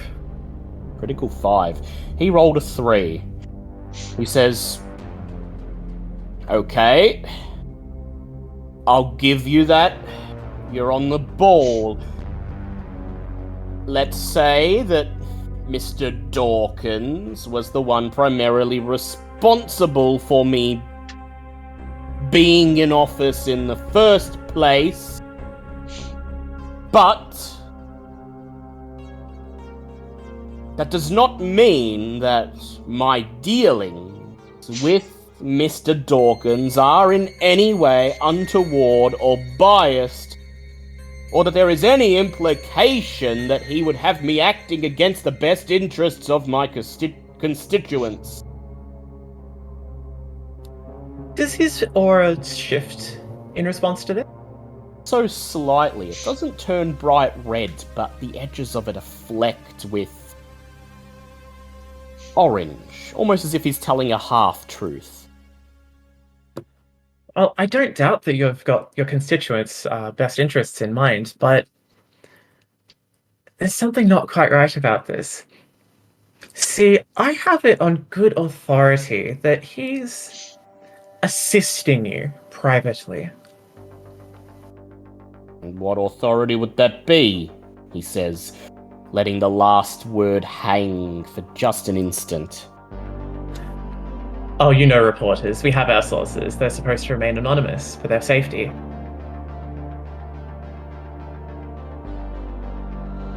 He's silent for a moment.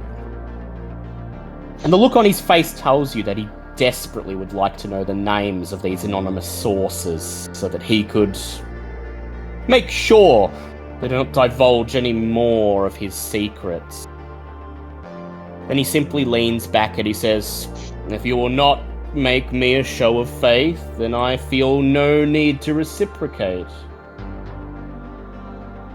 Yes, Mr. Dawkins has been a valuable contributor, and dare I say it, friend. But that's as far as I will go. Now, questions about my policies?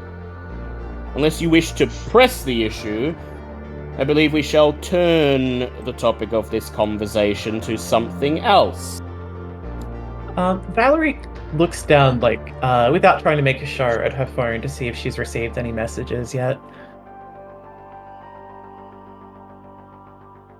You haven't received any messages, but would you like him to think that you have? Definitely.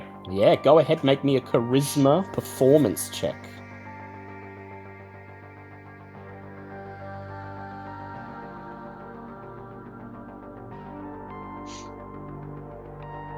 That's 2, but I'm gonna willpower it. Go ahead. 4 successes. He fidgets in his seat, draining his neck forwards, trying to see if he can catch a glimpse of your phone and whatever messages you're checking for. He says, clearing his throat. That is to say, if Jeanette has a scoop in the works, I would be quite happy to make an arrangement. Quid pro quo. I'll scratch Jeanette's back and she can scratch mine. Whatever it will take to get any mention of myself and Mr. Dawkins out of the advertiser. Valerie puts on a small display of swiping something on her phone, locking the screen and grinning to herself before righting her composure and meeting his gaze again. Oh, of course, if Valerie wanted anything, I'm sure she'd come down and pester you herself. Like you said, she bothers you every second of the day, looking for something she can pin on you. Look, I know you reporters are always looking for a scoop, and although I was curious to meet you, it seems that you're just as nosy as Jeanette is. Come here, sit down, and the first words out of your mouth are about my relationship with Pentex and Mr. Dawkins. I'll make you a show of good faith if you promise me none of this ends up on the record. I'll give you a scoop to chase, to busy yourselves with, and keep my name out of things.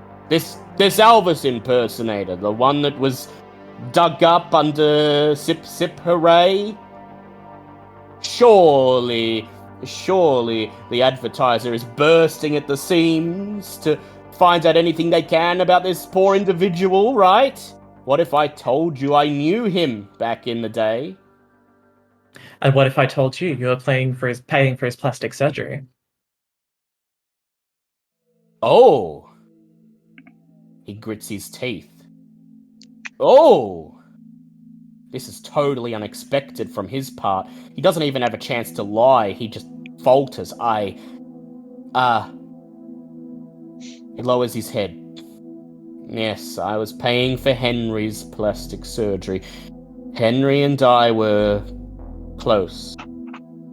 Very close. Look, to Was be I entirely who brought to him be- to Sip Hooray that night. Thought that we would perform together as a double act, and after that night, he stopped answering my calls. I assumed that we were over, but I never imagined that he was dead.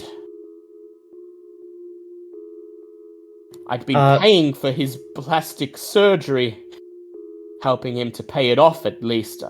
I was aware that he owed a lot of money to his plastic surgeon in the days leading up to his disappearance. And we were very close. I was trying to help him any way I could, but... well... a drag queen does not earn a lot of money. Cleopatra was not a rich woman. And I fear his disappearance is precisely because I could not help him pay off his debt in time. That's getting closer to the crux of the issue. Valerie meets his gaze and gives him something of like a commiserating, understanding look.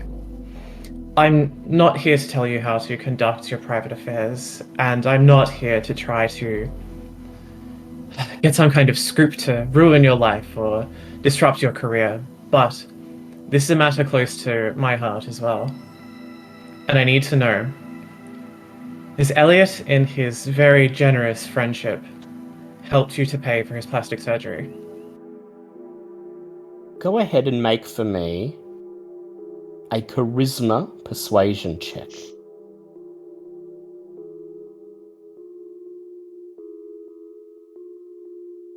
Oh, good lord, I'm willpowering that.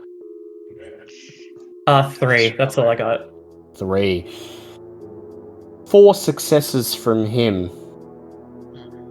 He shrugs, and he says, Mr. Dawkins helped me with many things, but paying off Henry's plastic surgery was not one of them. His aura flares again, not quite red, not quite orange, somewhere in between. He says, money is not the sole thing that Elliot contributed to my cause. He looks you in the eyes, as I'm sure you, of all people, understand perfectly well. Are you implying that he was giving Henry similar accommodations? Oh, no, not at all, he says, smiling. His aura does not change color. He's telling the truth. No, it was my request that Henry not be exposed to that world. Speaking of that world, it's very important that you understand what you're doing here and who you're talking to. Not just with me, but with Elliot as well. And How well what do you is- know Elliot? I know he's assisting you in several ways, but how well do you know him really? As a person? This is rather personal, don't you think? Bradley says. I will say we are very close, and I'll leave it at that. Elliot is one who, especially 20 years ago, harbored an acceptance for people such as myself and Henry that was not common at the time. And when Henry disappeared, I chalked it up to hatred. The police would do nothing. They would not investigate his disappearance. Who would investigate the disappearance of a gay man in 1999?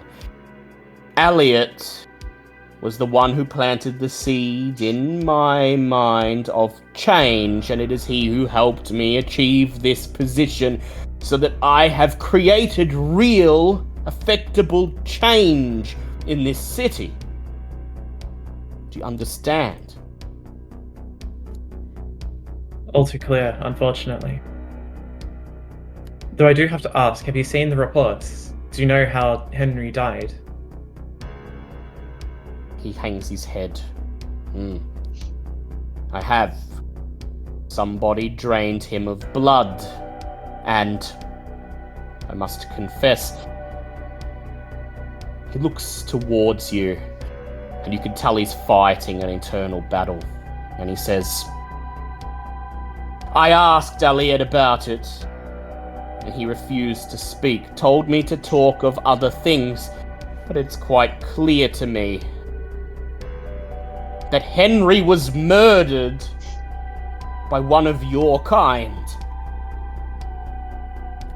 Are you aware that Elliot is one of our kind?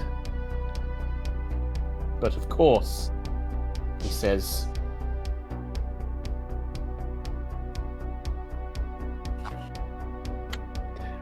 Valerie kind of like bites her lip, unsure exactly how to put this down. The premonition, And, would you just like to directly ask him whether Elliot has given him blood? It's quite clear at this point that he has. But that is a good point. This might rock the boat enough for him to start spilling his guts. Mr. Bradley, are you aware of the kind of relationship that you have with Elliot is unconventional, even by our standards? How do you mean? He says, Elliot and I, yes, we have some eccentric tastes, but we are consenting adults. It is behind closed doors. Are you aware of... Val kind of pauses for a second, realizing she's about to just speak openly, but pushes ahead anyway. She can smell that the answers are there. Are you aware of the Camarilla? He shrugs.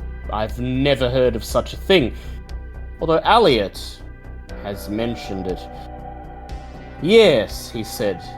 They are the ones who have a vested interest in that kind of hatred existing within this city. He and I would stand against them by making G-Town a better place. And he is my rock. He is the one who has helped me get this far. I hate to be the bearer of bad news, but I don't believe he's your rock. I believe that he is using you, specifically. The thing about this is, in our world, people who treat you like this have something of a power advantage. You are not free entirely to be yourself around him, are you? To speak up against him, to fight. No, He trails off. But This is because I love the man, and all that he has done for me, and for those who have suffered so long under bigotry. Yes, but if you ever fought against him, or ever disagreed with him and had it go your way, ever? He hangs his head, shakes it. No, I must confess, on this you are right. I believe that Elliot is involved in some quite dangerous activities, and I believe that, unfortunately, Henry is the linchpin in the situation. I believe that you are an unwitting accomplice in this. Go ahead, make for me a charisma and either persuasion or leadership roll. 4 successes. 4 successes. Are you happy with it? I'm going to throw on awe as well, just Yep, to kind add of to presence. gaze him, just kind of sway him as much as possible, and re-roll that with my second last willpower. 6 successes 6 plus awe. successes. So 10. Yeah. Oh, 6 Wait, successes what does- plus. What's the awe addition? Is it just +1? It's just it's your presence. You add your presence. Oh yeah, that's just +1 then. Yeah. 4 successes. 4 successes from him. He breaks down. The smug look of a politician who's carefully weighing up each word is dropped. His lip curls. The blood drains from his face. He looks you in the eyes and he says, If Henry is in some way responsible, if Elliot is some way responsible for what happened to Henry, I'll do anything to see justice done. Even if it means saying something against your captor. If She I kind of must. chews on that word for a moment. If I must. If this will bring closure to what happened to Henry, and this will suit Jeanette's agenda, then I'll go against him. All they need to know is, are you taking money from him? Money and blood. And in return, I must sign off on any propositions Pentex puts on my desk. The board wishes to have the old refinery torn down, a new one put up in its place, and then one from Mr. Dawkins himself to have Sip Sip Hooray torn down. A health hazard being the official justification. That one, he told me, is because it is a den for hunters. The people that the Camarilla will send after us if our relationship were to ever become public. On any other day, in any other place, this would go down very differently. I would be grilling you for a story, and I would be trying to find something that I could get the next best fantastic story, if I'm honest with myself. But this is quite personal for me, and my safety is in the balance with this. So, I'll make a deal with you. Deal. I can put you in touch with some contacts from the Camarilla. We can work on getting you pried away from Elliot. Somebody there will definitely know exactly how to put the pressure on him. I can assure you that you will not be part of any investigation into Henry's death, nor will you be held responsible for any of the actions that Elliot has taken. In return, I need some things from you. What do you need? He says in a monotone. Surprisingly simple things, actually.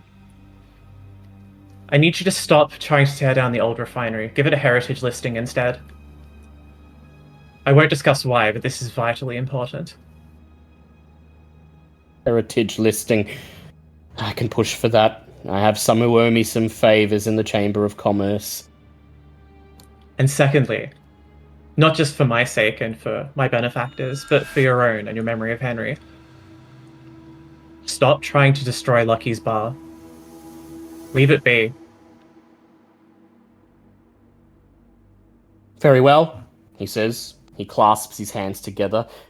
And if I do these things, how do I know that you and your Camarilla are not simply going to hang me out to dry?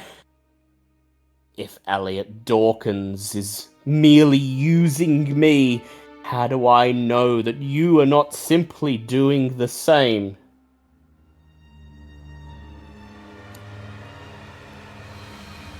It's hard to explain, but there is a great difference between the Anarchs and the Camarilla.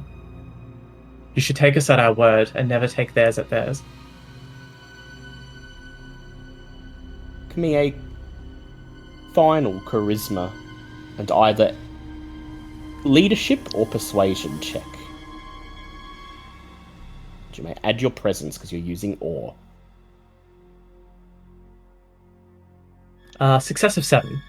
Success of 7. Yeah. He folds, plays right into your hand. His shoulders sink, he slumps over his desk, and he says, "Fine. You'll have it your way. I ask one thing in return." As a show of good faith, I accept. Let us not repeat the situation you've been in. The trouble I had with the law in my Cleopatra days, I'm certain Jeanette knows about them, and she is only a bad day away from printing them. If those come out, my political career will be ruined. Sure, no one will care that I was a drag queen, but the drug trafficking while being a drag queen, I'll be done for. You will convince Jeanette to keep that out of the papers. Oh, that should be easy. Consider it done. He nods. Then we have a deal. And also, he raises a finger, slides open a desk drawer and starts rifling through it. I have something here. I kept it. Even after Henry went missing, I kept this. This will lead you to the truth, I think. He slides a business card face down across the desk. Pick it up in your fingers and turn it over.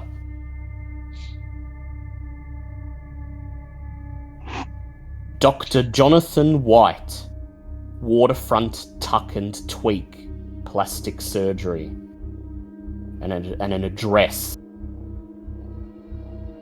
This is the surgeon who conducted the work on Henry and who he owed money to before he disappeared. The clinic is still in business, but it doesn't advertise openly. Let me have guess. to know the right It's people. referral only. Referral only. And consider this a referral. Thank you, Mark. You've been extremely cooperative. He flashes a strained smile. And you are... I'm not quite sure what to make of you, but... that night in the bar 20 1 years ago, I knew you were different. And you've proven tonight that you are. Let us hope this helps Henry be brought to the rest he deserves. And that whatever your people are planning, that those who deserve a clean break in this city don't find themselves under the yoke of bigotry once again. Well, there's plenty of that going around, isn't there? These days, sadly true. I'll take my leave now. Thank you very much for your time, Mark. He nods once more, and you turn and step out of the office. And as you wave goodbye to the secretary, you've pulled out your phone and you're drafting a message to Jeanette as you make your way down the hall towards the park outside. And what do you tell her?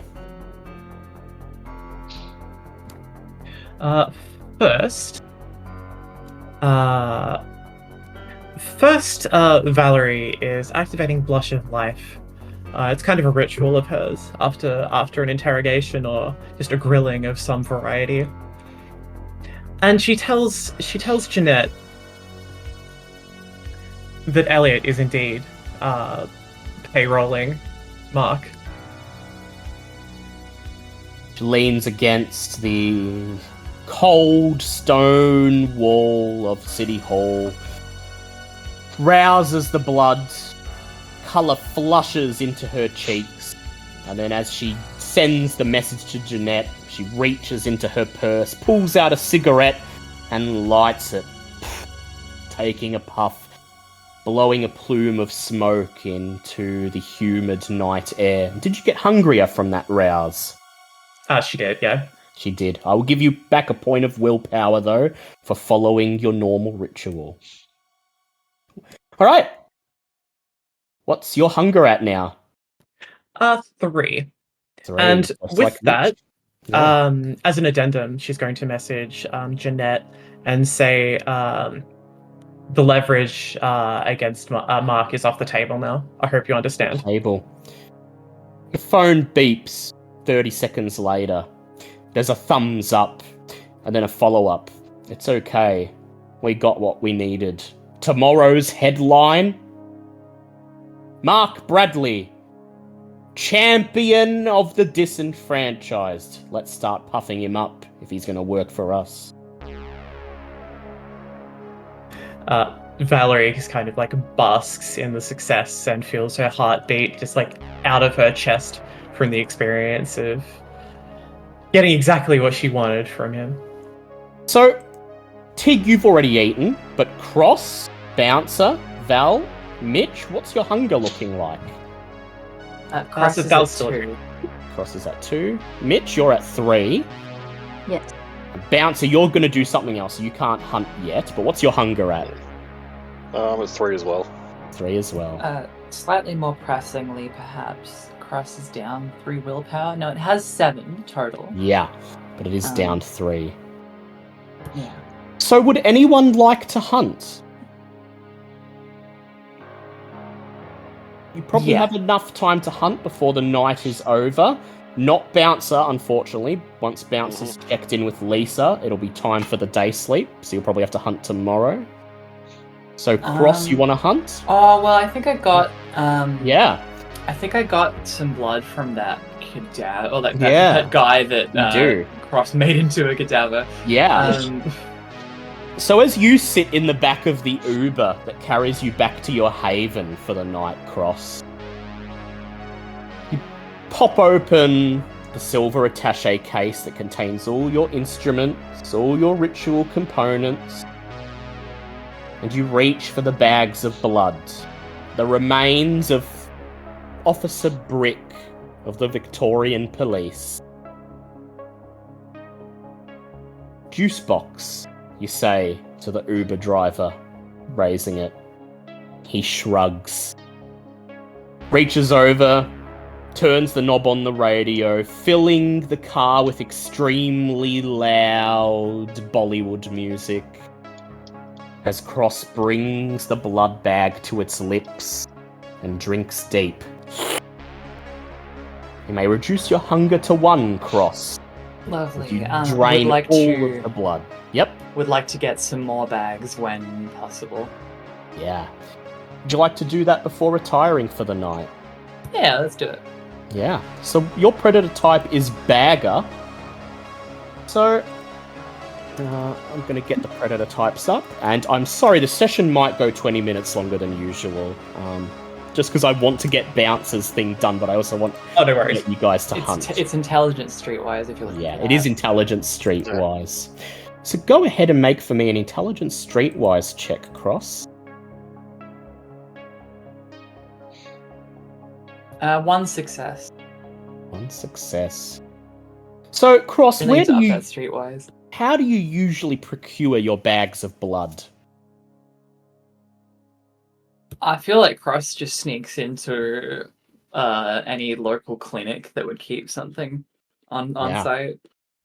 So, you have a couple of contacts in amongst the petty criminals of G-Town, and chief among them is a part-time fence who just so happens to work as a pathologist's assistant at a pathology clinic out on the fringes of Marsupial, attached to a rundown strip mall.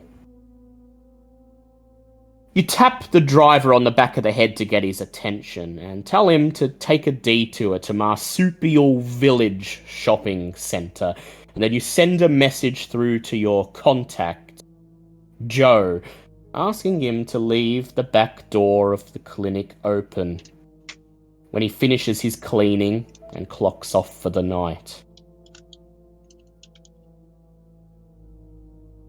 Step out of the Uber in the empty parking lot of Marsupial Village.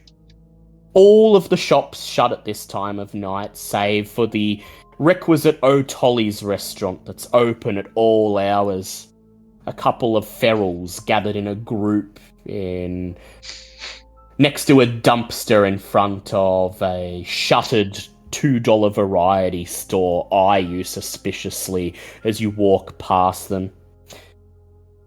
And when their gaze follows you into the alleyway beside the Marsupial Pathology Clinic, somehow they lose sight of you as the darkness itself seems to swallow you up. Joe's left the door open, as requested, but the clinic hasn't had many patients today. And of the patients they've had, Joe's been able to set aside even less blood. He has to be careful with what he portions away, taking only little bits at a time, making sure that the pathologists who run the clinic won't notice. And tonight, in the cleaner's closet at the very back of the pathology clinic, sitting in the little cardboard box wedged behind a bottle of industrial-strength disinfectant, is enough blood to reduce a single point of hunger. 4 little glass vials, the patient's names ripped off. This is all Joe was able to portion aside for you tonight. Of course, It'll have to do. you could always take it one step further. Try to break into the pathologist's office and snatch even more blood. Perhaps Joe's playing it a bit too cautious tonight. Nah, I'm not gonna screw up a contact and raise the alarm when I'm already well fed. So, feeling a little disappointed and fighting back the urges from your beast to take more, take what you owe, you slide the vials into your attaché case and step out once again through the back door. A few minutes later, you're back in the Uber, trying your best to tune out the blaring Bollywood music as you're carried through the industrial wasteland to your warehouse haven in Hume Park. We will cross over to Bouncer, because I know Paradox has D&D today, so I want to get him over and done with first. So, Bouncer,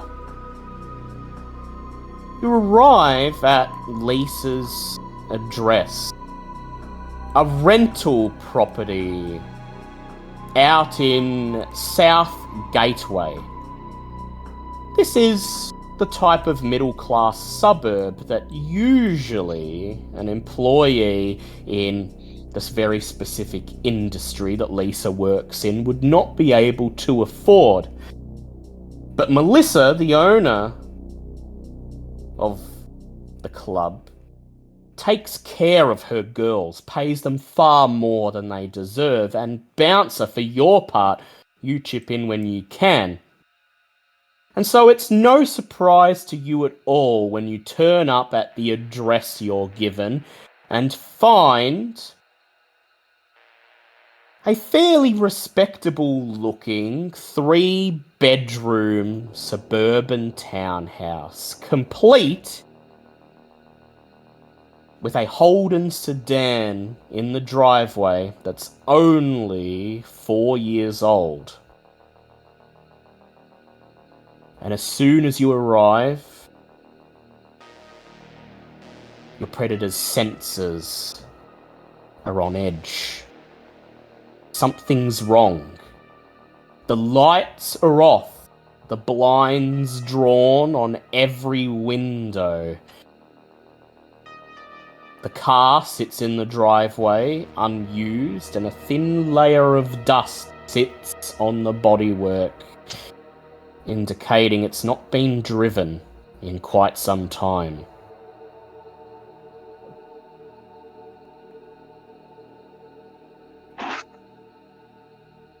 What would you like to do? Yeah, she's gonna cautiously make her way up to the front door, just like looking to see like have any of the windows, like on the way, have any of the windows been broken into, or and then obviously she gets to the door, checking that's closed still. Yeah, so you make your way up the front driveway onto the patio. The big bay window that looks into the lounge room is firmly shut, and so is the smaller window that looks into the kitchen just next to the front door. Raise your fist and knock on the wire security door, and there's no response. It's at this point, however, that you notice that the wooden gate in front of the car, at the edge of the driveway that usually leads into the backyard, is open, blowing in the wind. Hearing it creak is what draws your attention to it.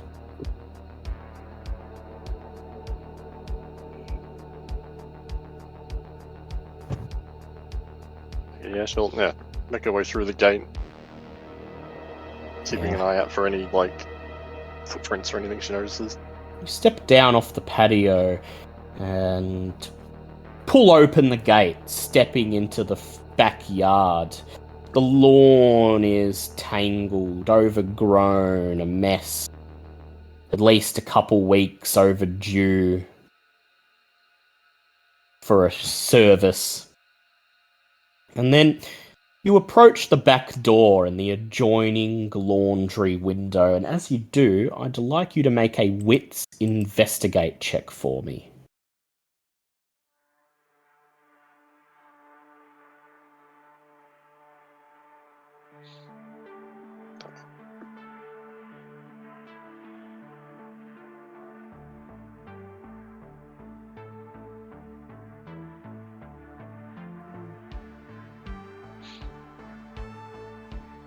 Two successes.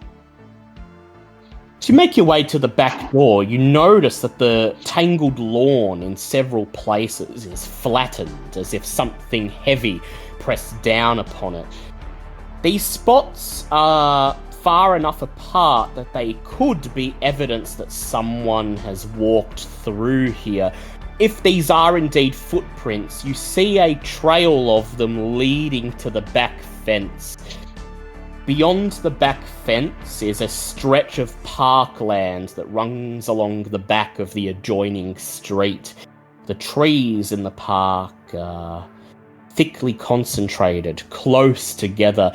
It less resembles an outer suburbs family park and more a stretch of untamed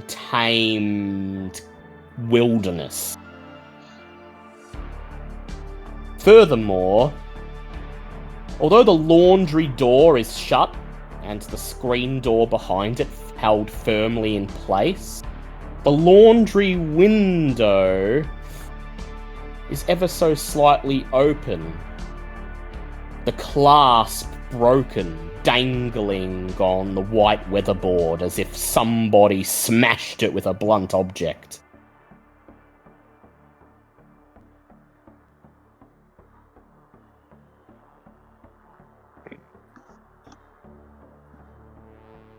Is that window like near the door? So as in you'd be able to use that then to open the door, or is it just the window? Yeah. You can reach through the window and unlatch the security door through here.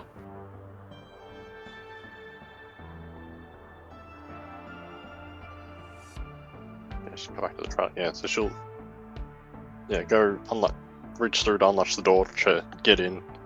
Yep.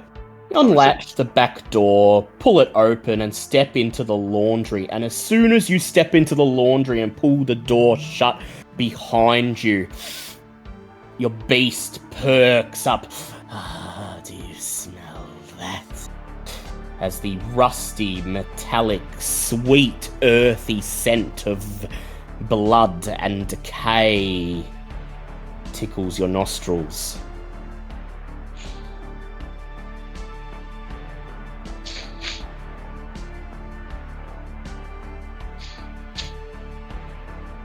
I guess I'm gonna follow the scent. It's probably the best lead I've got so far. You follow the scent through the darkened laundry, out into the hallway, through a quiet dining room where a half-eaten dinner, a half-eaten chicken parmigiana still sits on a cracked plate on the table. The scent grows stronger and stronger as it leads you into the master bedroom. What's your, how many dots in wits do you have?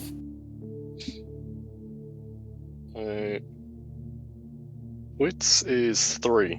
3. Yeah, so you notice, without having to roll, as you make your way down the hallway to the master bedroom, bloodied footprints, now dry, sunken into the grey carpet,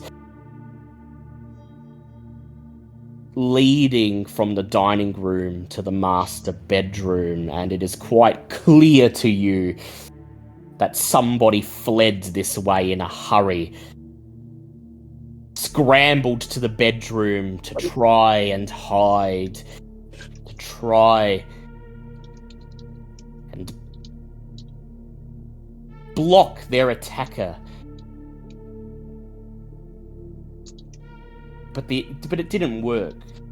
The door to the master bedroom is wide open, and the chest of drawers that's been clumsily shoved behind it has been knocked out of the way, toppled over, lying on the carpet, and as you approach, the scent of blood grows stronger and stronger. And with your 3 points in wit, you hear a most disconcerting sound. The sound of something tiny, tiny feet scrambling and scratching.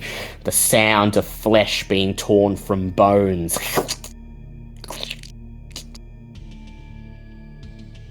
Coming from just beyond the threshold of the bedroom.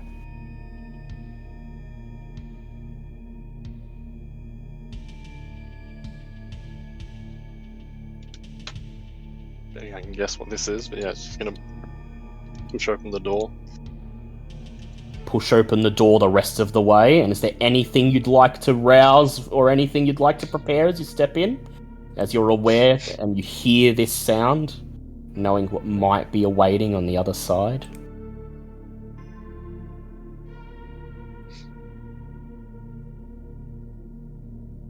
Not as much that I can rouse, but just sort of somewhat cautiously, she's gonna put up Daunt just to have some form of protection. Yep. Right, I'd like you to roll your Daunt now, please. That's just intimidation check, or? So that will be, let me double check. Daunt, I'd like you to go ahead and roll for me a charisma, intimidation plus presence. As you step inside.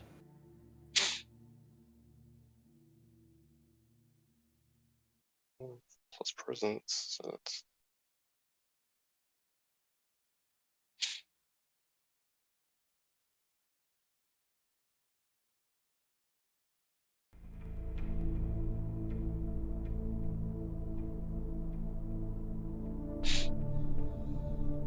Ooh, 5 successes. 5 successes. You step over the threshold, and your beast slobbers, anticipating the bounty within. First thing you see is what was once Lisa, cowered in a pool of blood in the corner just beyond the 4-poster bed. I say what was once Lisa because there's not much less left of her. The tattered silk nightgown, the shreds of torn skin, the rotting flesh dangling off bones, being munched on, torn away by a swarm of engorged rats, their eyes glowing bright red with vicious hunger in the darkness. And as they feel the impact of your footfalls on the blood-soaked carpet, they sense fresh meat. And they turn, and acting as a single unit, a mass of whiskers and blood-caked fur and stubby little paws, the swarm charges towards you. What will you do?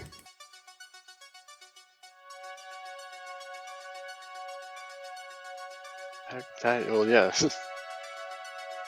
Hoping it wasn't her, but then obviously stepping to the door and realizing, no, it is her. She's just gonna basically just let out a roar in anger. It's like her worst fear has been realized. And just start stomping rats. Just start stomping rats as they swarm towards you? Okay, I'm gonna get the it's sort of in rats. a pseudo fishery frenzy. So, the rats, as they charge towards you, your beast seems to manifest as you shout in near anger frenzy. And simple-minded rodents they may be, but your daunt still works. And at least half of the rats in the swarm hesitate for just a moment as their foolish kin continue charging towards you, grabbing hold of your legs, trying to worm their way up your body, sinking their teeth into your flesh. Go ahead, make me a strength brawl check.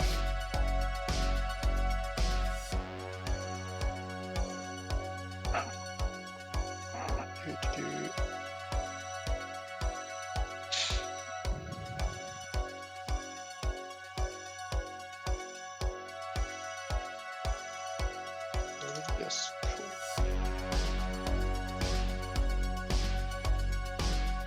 I'm going to willpower that. Yeah, go ahead.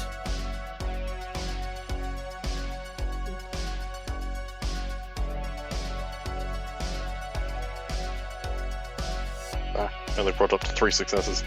3 successes.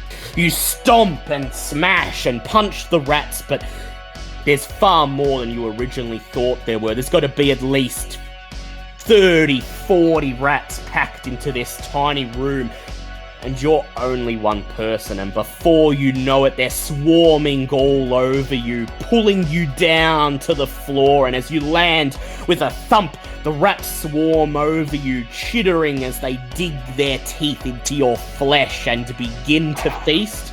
With 4 successes, you take 2 points of superficial damage as you start ripping them off you, tearing their teeth from your flesh as blood gushes out and your hunger goes up by 1. So is that 2 halved, or is it just 2? So that's just 2. I've already halved it for you. And that is also you got by 1 hunger. Ew. As you begin to bleed profusely, blood gushing out of the many little pinprick-sized holes left by their fangs. You do manage to crush and smash some of them as you rip them off you, crunching them underfoot, picking them off your body, hurling them at the wall, and each time you do this, as they hit the wall, they explode like blood sausages, leaving bloody smears on the plaster. But there's still heaps of them left. And those that are still feasting on what's left of Lisa suddenly decide fresh meat is more important. They tear themselves away from her rotten flesh and join the pack charging towards you.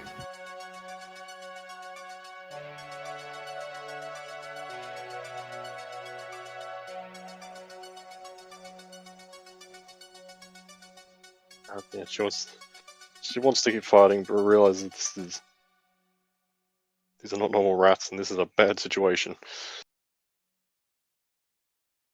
So she's gonna try and basically using her soaring leap to try and just basically launch herself out one of the nearby windows. Yeah, alright. Look around from left to right. See the bedroom window. It's tightly shut. Do you risk trying to get over it to open it, or are you just gonna leap straight out? Oh yeah, just yeet myself out the window. Yeet yourself out the window. Lovely. The swarm of rats chitters louder and louder. You've taken care of a good few, but there's at least half left. At least 10 to 20 rats. And these are the larger, hungrier, more vicious ones. These are not normal rats. And so you decide to flee. Go ahead for your soaring leap. I would like you to make for me a strength athletics check, and you may add 2 bonus dice.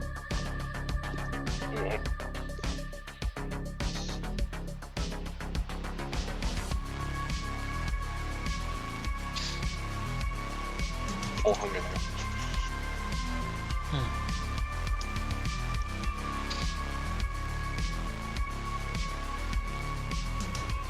4 successes.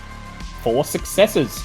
So the rats once again fail to beat your daunt, and at least 5 or 6 of them hold back, sitting there hissing, spitting, frothing at the mouth as you bend down and leap. The few rats that are still attached to your body are torn off from the force of you leaping with supernatural speed through the air as you grit your teeth and tumble head first through the bedroom window. The glass shatters and you take a point of superficial damage as you land in a flower bed on the front lawn outside. Somehow through all of that, 3 rats still held on. You feel the biting, stabbing pain as they dig their fangs into your flesh, foolishly trying to gorge themselves on fresh flesh and blood rather than fleeing, returning to the relatively safe bounty that remains inside the house. What will you do?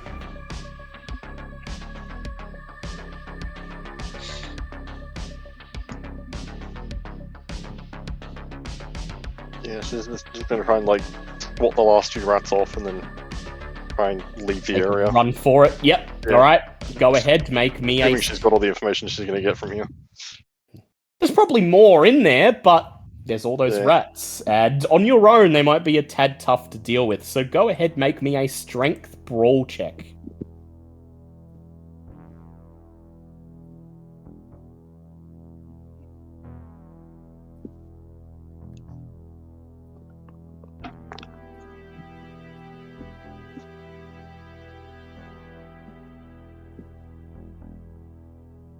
A willpower of that. Yeah, go ahead.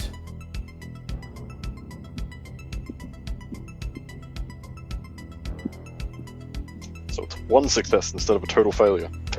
1 success instead of a total failure.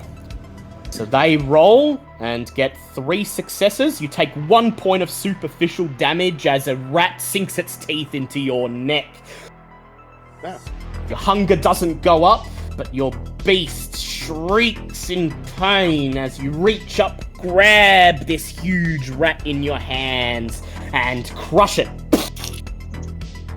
And then you turn your attention to the last 2 rats remaining, trying to scramble up your leg. You kick out your leg, unsteadying them. One of them falls off. With your right foot, you crush its neck into the dirt and then reach down, picking up the last one and hurling it back through the window.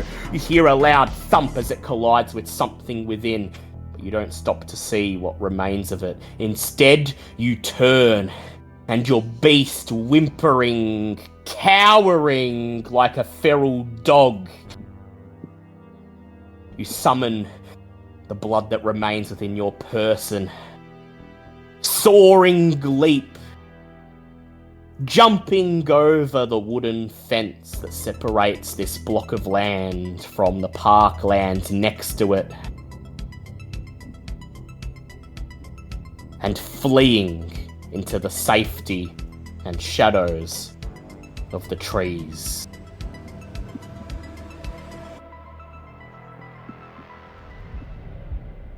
Chosen to flee, leaving the rats to their grisly meal. But you had just enough time to recognize what was left of that face as Lisa. The half of it that was remaining, at least. The right cheek, the eyeball that was still in its socket, the patches of hair that remained. And based on the sheer frenzy at which those rats acted, there's one possibility in your mind. Somebody summoned them there. Go ahead for me, Bouncer, and make an intelligence plus occult check. Or an intelligence plus animal ken check.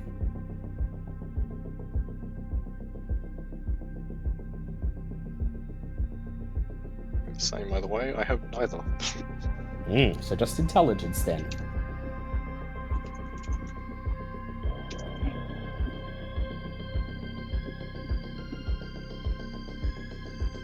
Only 1 success. Only 1 success. You've never seen that many rats all in one place, especially not in a middle-class, rented townhouse in the respectable suburb of South Gateway. No. Somebody summoned them there. Somebody gave those rats a meal. And there's one clan that you're aware of that possesses the ability to do this. Gangrel. Tig. As the ute makes its way down the long dirt track that leads to the farmhouse, out on the outskirts of Foster, what is your hunger at? 2. 2. You park up in front of the farmhouse, distantly aware of a couple of cows watching with glowing yellow eyes, watching you apprehensively as you climb out of the ute and your boots crunch over the dirt towards them. Will you feed from your cows this night? I reckon so. A few minutes later, the back screen door of the farmhouse is flung open as you step into the kitchen, wiping the last dregs of cow blood off your bottom lip. Yeah, the dogs have been let out and they know where to go. The dogs are roaming free in the paddock, and your wife looks up bleary-eyed from the Women's Weekly crossword, which has been waiting up for you. Dig! Oh, you should have gone to bed. Oh, I thought I'd wait up for you. Seems like an important night. Let's just say all them bad things all said about Valerie, I'll take them back. Half of them anyway. And I give her a big hug. So she's not a harpy anymore? She says as she wraps her hands around you in an embrace. She's all happy. Touche. That's all right. Productive night? Yeah. Tell you all about it. You got the time. She glances up at the clock just above the kitchen counter. 4:15? I'd say we got about 40 minutes before the sun comes up. Come to bed, Tig. Tell me all about it. All right. Did you get a willpower back, Tig? Yay. Vincent, please describe Mitch's Haven for me. It is a very, very shitty apartment. It's very bare bones. It has a desk. It has papers everywhere. It has a horrific fire hazard. And that's about it. When Mitch is in a self-deprecating mood, he likes to tell people that he has a waterfront apartment. And technically that's true, because it is in downtown, and it is 5 or 6 blocks away from the waterfront, but you can't see Cowie's Bay from here.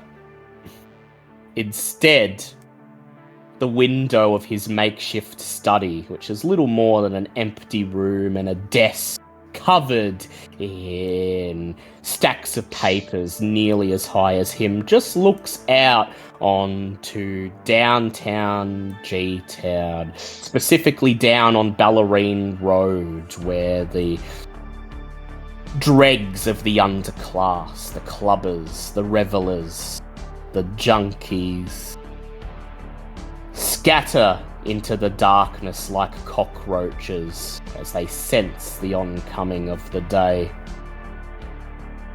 And as your blood begins to grow heavier, Mitch, as you feel the sun on the horizon about to rise, you stagger over to your bed, little more than a cheap mattress on a broken metal frame. And lying upon it is a glass wine bottle. Hung around the neck of the bottle is a blood-red ribbon with a piece of eggshell white paper attached. Reach down, pick up the paper, and in the dim moonlight, In the dim greyness of the oncoming morning, you read the words scrawled in barely legible academic's handwriting on the piece of paper. You've been working hard, Mitch. So hard that you're losing your sense on reality. I could tell. I could feel it in my bones. It happened again tonight, didn't it? Well, you need something to anchor you. Something to anchor you to this reality. No more Mandela effects. Hawthorne. Your sire's name. And the wine bottle, of course, is full of his blood.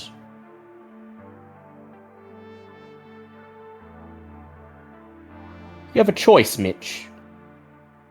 You are a bond slave, so you can drink your sire's blood, and in fact, you're being drawn to it. You find yourself raising the bottle to your lips, even without consciously being aware of it. This man, the man you love so much, the man you love deeply, Hawthorne, is doing everything he can to make sure you are anchored to this reality where you belong. But something deep down inside you, your beast, fights. There's that barely detectable hint of rebellion. It's calling upon you to hunt. So what will you do? Take your sire's gift? Or hunt? Mitch is going to take the blood. You silence your beast, uncork the wine bottle, and let out a great contented sigh. As you down it all in a single gulp. Please reduce your hunger to 1. The blood bond remains. And as you lean down on your mattress, you hear the springs groan. Take a deep breath and close your eyes. In your mind's eye, you can see Hawthorne's face. His youthful, smug, charismatic face. The visage that has won the hearts of many a grad student. And he's smiling. You've done the right thing. That leaves, before we finish, Val. You're going hunting. Yes, she is. And She's had a very big night. She could use a snack.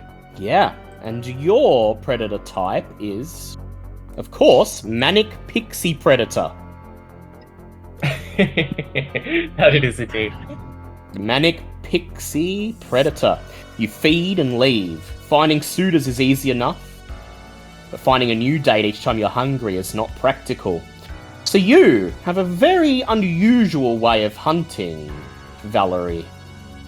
You have a collection of men and women that you're stringing along at any one moment, at least 5 or 6 at a time, each of them blissfully unaware of the existence of all of the others, and you are their manic pixie dream person who's floated into their lives and will eventually, when you're done with them, leave them longing and lost. Go ahead and roll manipulation plus insight for me.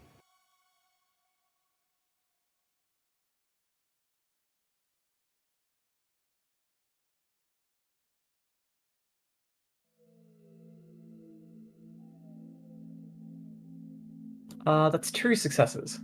2 successes. Setting up a last-minute meeting with people, even when they're head over heels in love with you, is difficult at the best of times.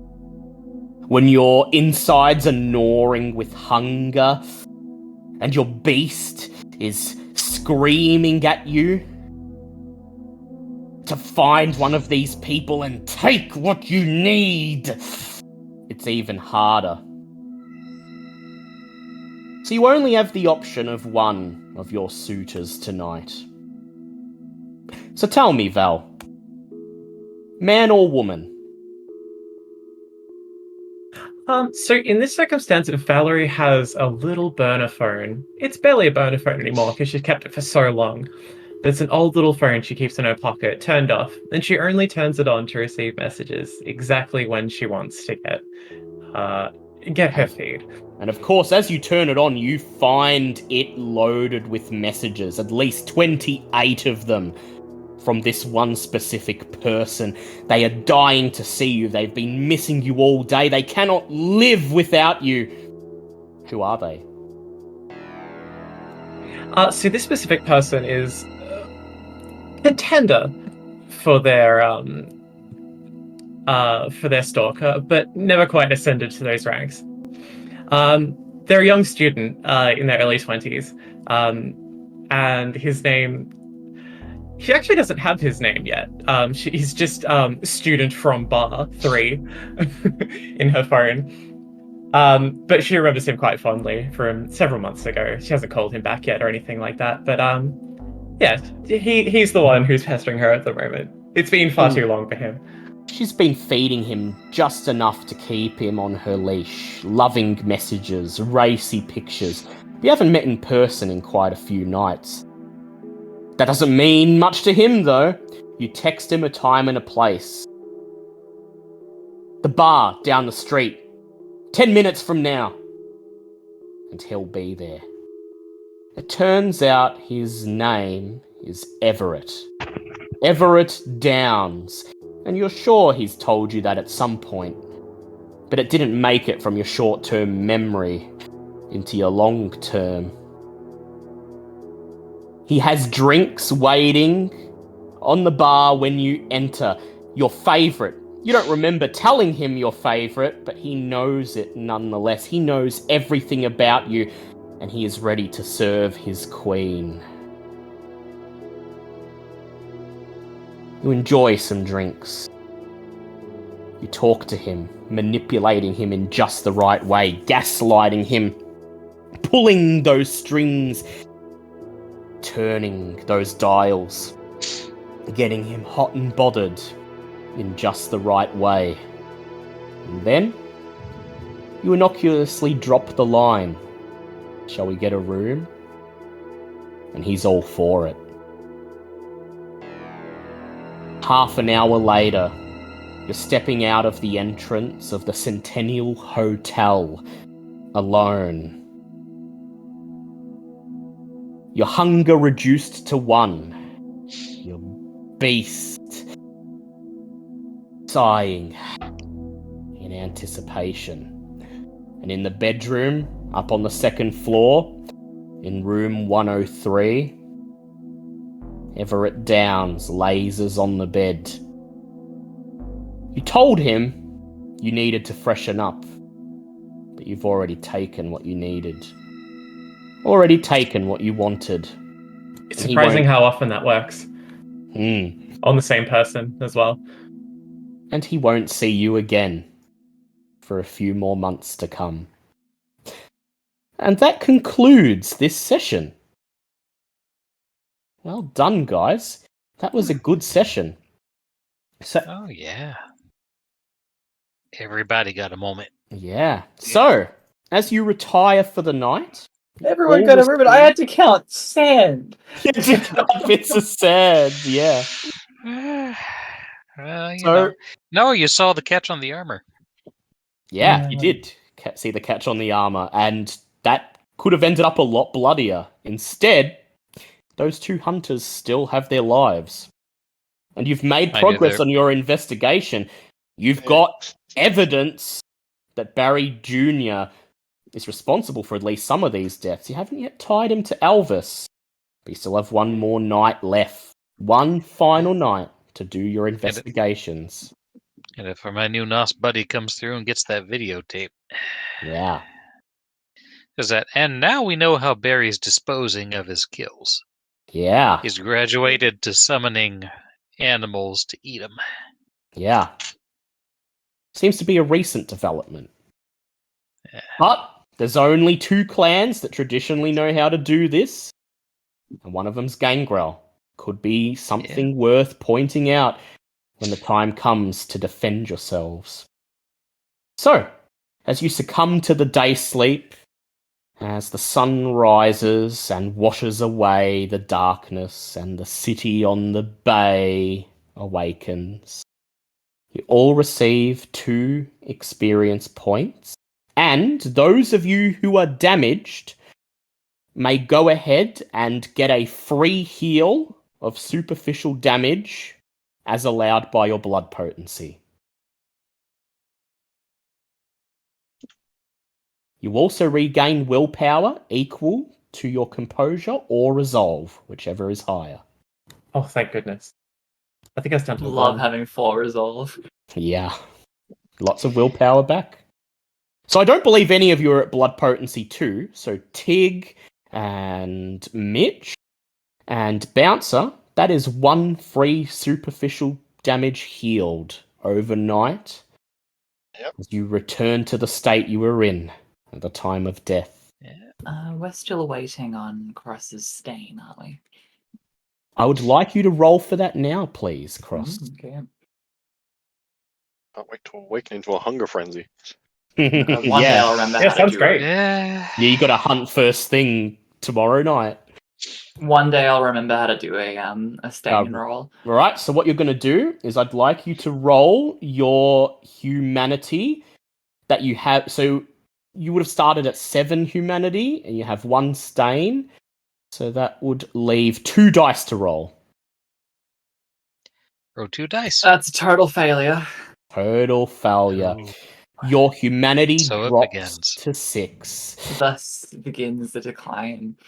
As Cross succumbs to the day sleep, the last thought in its head is that death is simply a state of being, and it was Officer Brick's time. Honestly, a lower humanity kind of suits Cross. It does. I was thinking as much. And with that, we conclude. No, I believe Mitch has a stain. Yeah, Mitch does Yeah, have a Mitch does. stain. Yeah, so you also go Teacher, ahead teacher, do and we have roll. Go ahead and roll 2 dice for me, Mitch. I got 1 success. 1 success. You did Alright. desecrate that grave. But the dead are beyond caring. It's the living that are bound by the rules of reality. It is the living who have no free will. Erase the stain, and your humanity remains at 7. And that concludes Who Killed the King, Part 3. We'll be back next fortnight for the next installment of Lords of G-Town. The Hammer Falls.